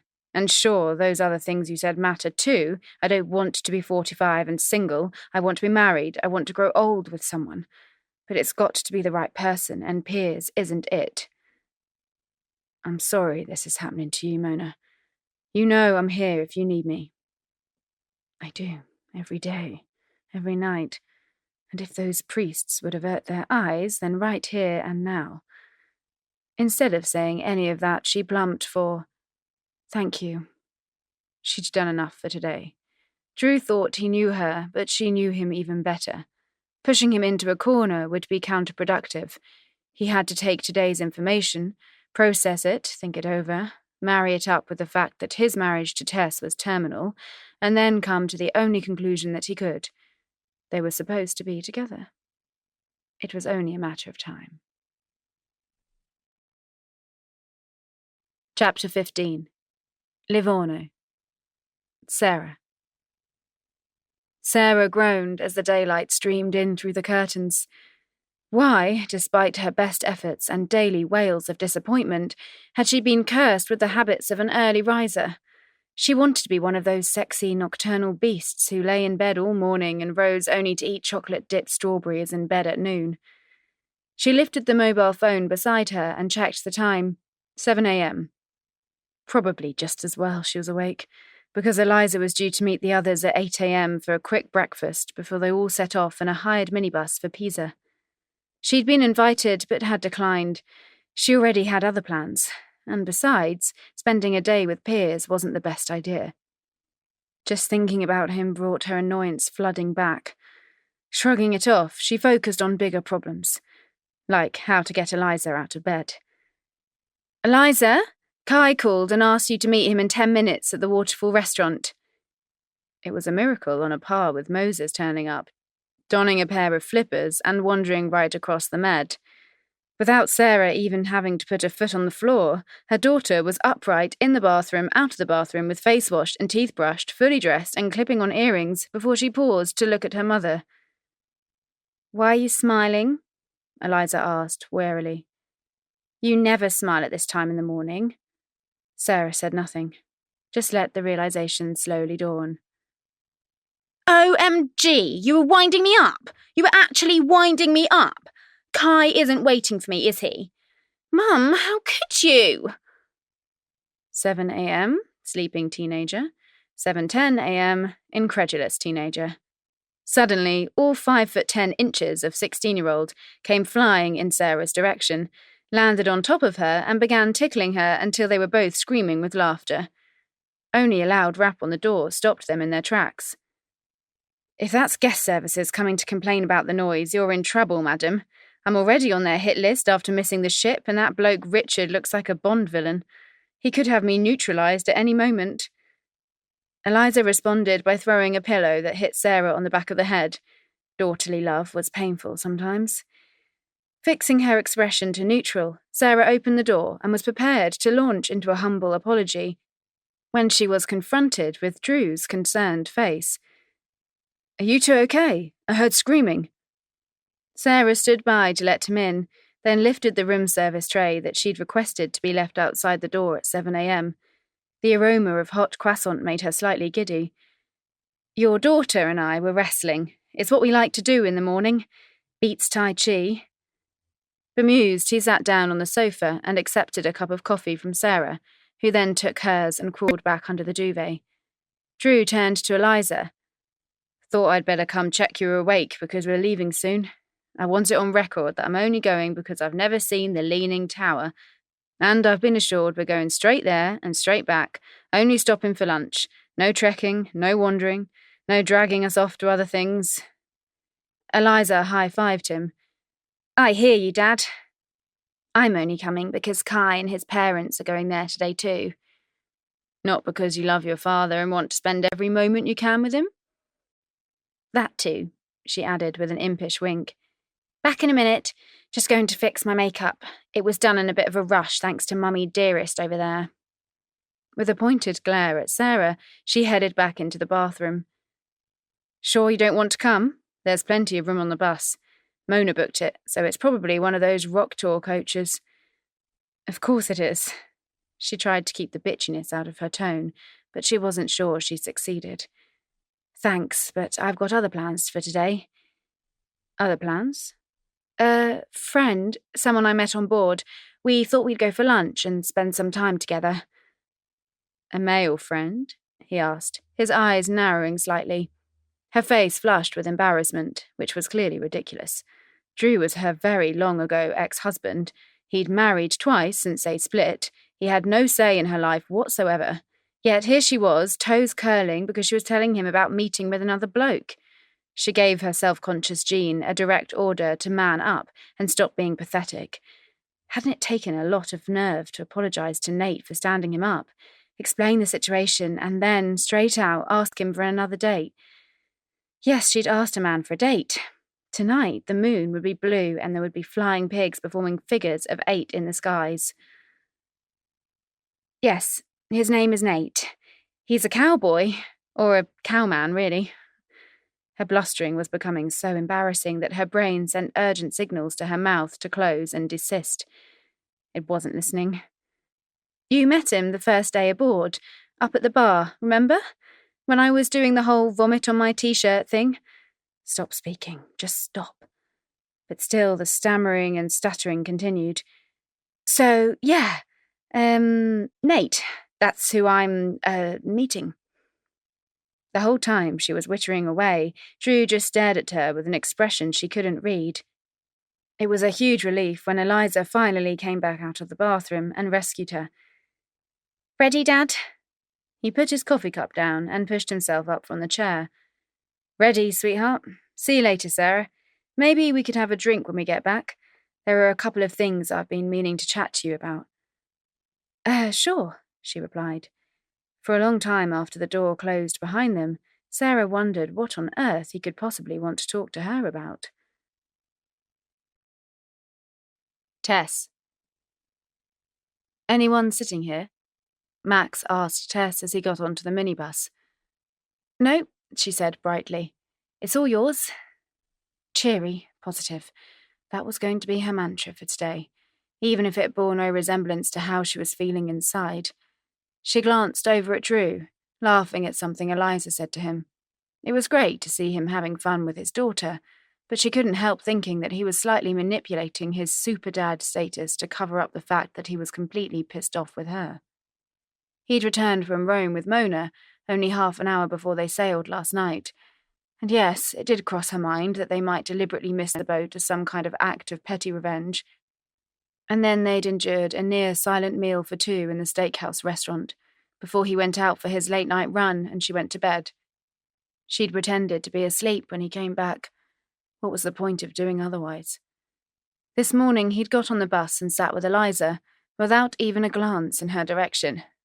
Dear Lord, he was treating her like some kind of delinquent kid. She got it. There were problems. She'd missed the boat.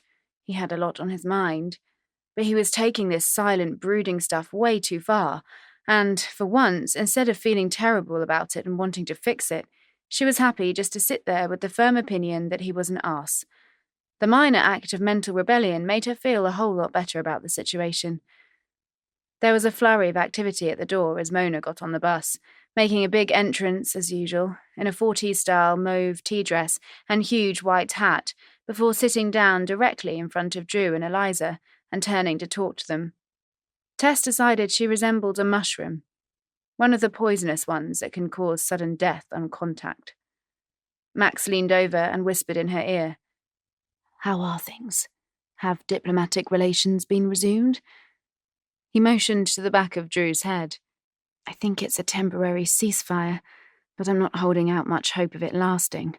He's really upset with me." For what? We didn't do anything wrong. Not for the first time, she wondered what she would have done without Max on this trip. He'd gone from distant kind of relation to friend in such a short period of time. Her answer was abandoned as John and Penny arrived with two fractious toddlers. "Sorry, everyone," John apologized, "but these two are a bit grumpy this morning. We apologize in advance and recommend earplugs for the duration of the journey."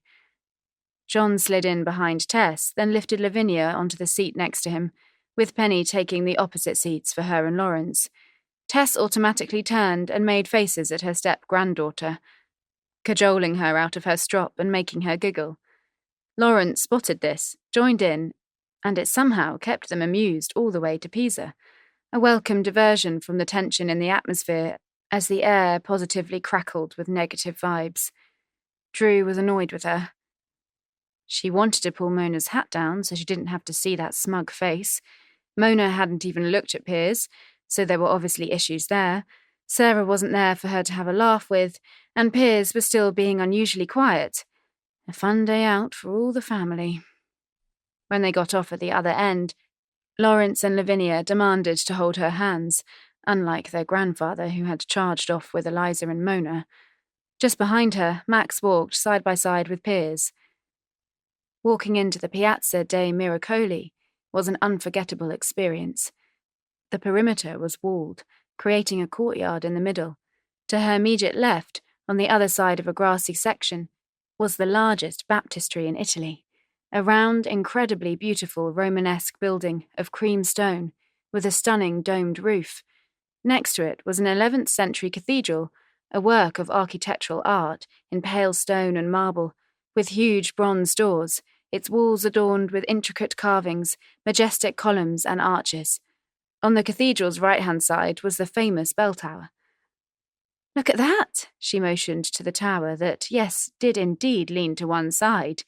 The twins were completely disinterested, more focused on chasing the birds that strutted around on the grass, and she could see John and Penny really wanted to savour the experience. Perhaps they could do it in shifts. They could go now, and she'd have a wander around later. Why don't you guys go on ahead and do the sightseeing stuff? I'm happy to keep the kids amused here for a while, she told John and Penny. Are you sure? John replied. Positive, but I can't promise there won't be ice cream involved. I do believe in bribing children. Penny laughed and gave her a quick hug before heading off to catch up with the others. Right, you two, she told the twins. How about ice cream and then a play on the grass? She had them on ice cream. Piers and Max caught up with her. Do you want us to stay and hang out with you? Max asked.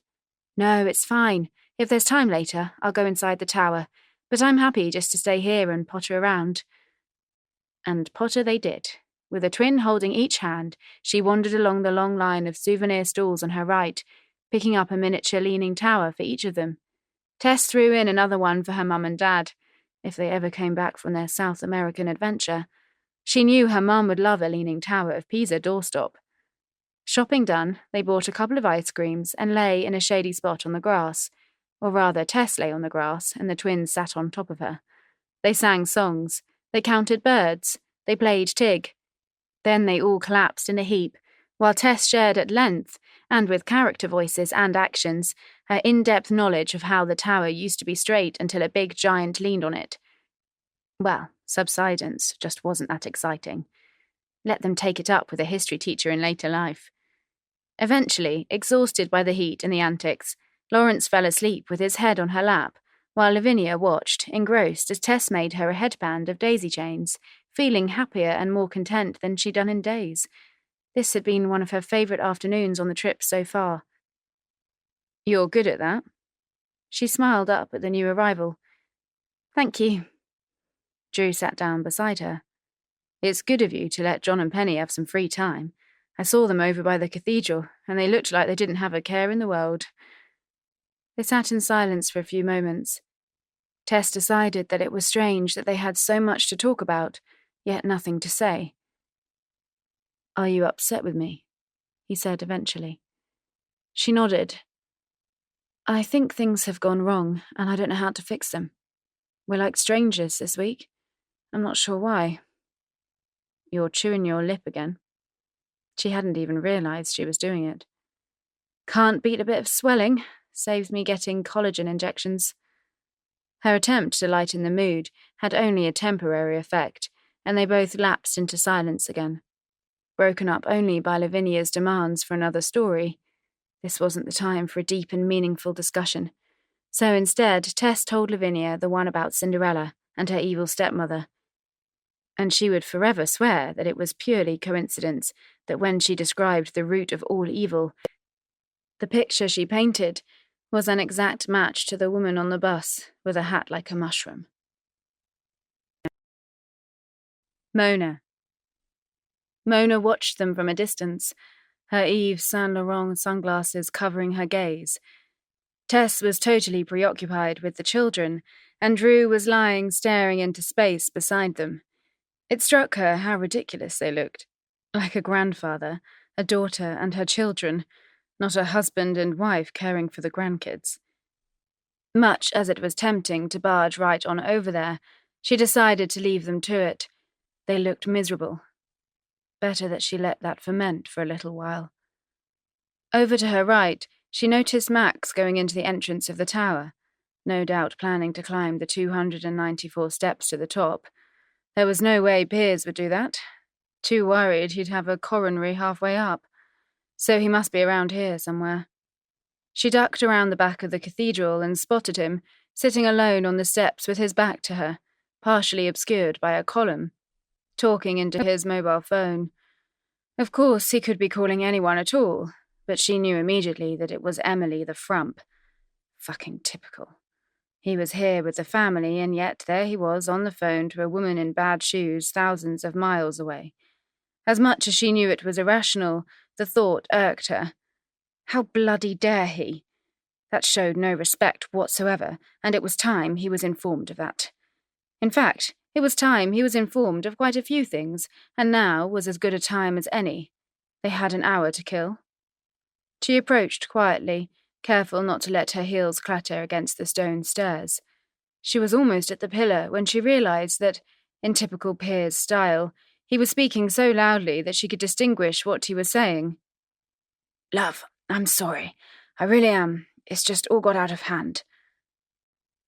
Pause. "You have every right to be upset. I'm a cock. I'm really, really sorry. But I wanted to tell you now because I know that you've been offered that cracking job at Holyrood. You should take it, love." Pause. "But Emily, come on. I was straight up with you from the start. You knew it was never going to lead anywhere." Mona almost yelped out loud. He was calling it off. He was actually giving that little tart the heave-ho. She wanted to punch the air. Sweet victory. Not that she was in the least bit interested in Piers now, but it showed she could still triumph over a woman half her age. "No, it's not that. It's just... Look, you know I'm not one for being deep and profound, but I've realised a few things on this holiday, and one of them is that I'm not the shagging around kind of guy. It's time I grew up." Mona's eyes were like royal Dalton saucers. "I get it, doll. I just wanted you to know before the deadline for that job. I'm sorry, Em, I really am. But I guess I've finally realised what I want, and I just hope it's not too late to get it." That bit almost took Mona's breath away. He'd finally seen sense and dumped that little tart. But, in truth, it really didn't matter to her plans or feelings. He may have realised what he wanted, but it was too little too late, because she now knew too. And a future with Piers wasn't on her wish list. Chapter 16. Rocky Seas. Sarah. Sarah's hands were shaking, and it wasn't just because predate nerves had left her unable to eat a thing all day. She'd arranged to meet Nate by the pool in the adults-only section, and now she realised that was a big mistake. Massive. Meeting at poolside equals revealing size of arse in swimsuit, not something she was entirely comfortable with, despite the fact that she'd been at the salon that morning for some much-needed maintenance. She'd had a layer of fake tan slapped on to enhance the honey-coloured sheen she'd acquired in the last few days. Next came eyelash extensions, so long she now resembled a dairy cow, and finally a master session of hair removal, including what she referred to as a... She flushed at the very thought. A semi-Mona. Her lady garden wasn't quite fully mowed, but it certainly wouldn't be requiring a flymo anytime soon. Adjusting herself on the sun lounger, she pulled her sarong across her thighs, then moved the backrest down so that her stomach looked flatter. Another bad idea. She was now lying too flat to drink the gin and tonic by her side. Pushing herself up, she twisted around, causing the sarong to fall off and her stomach muscles to fail, allowing her spare tire slump into evidence. Buggery bugger. Now she was sweating, shaking and swearing. "Well, hello there." Buggery bugger once again. Of course he would pick that moment to arrive. A thin layer of moisture broke out on her top lip, making the kiss he planted there extra moist. Was there no end to the indignity? She tried not to watch as he peeled off his white linen shirt, revealing a set of shoulders and torso that could wrestle a bull in a rodeo. Actually, they probably did. Oh, dear God, he had a six-pack.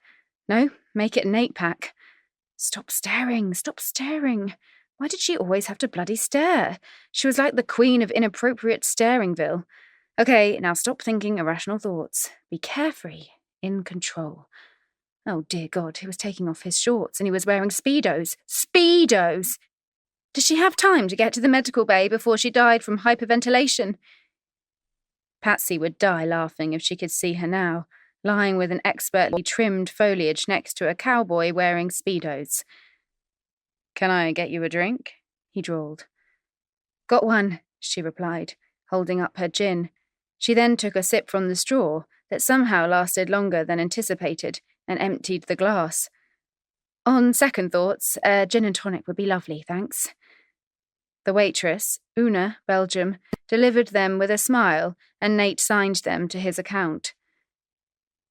"So," How did you manage to get out of going on shore today, then? Aren't you the family tour guide?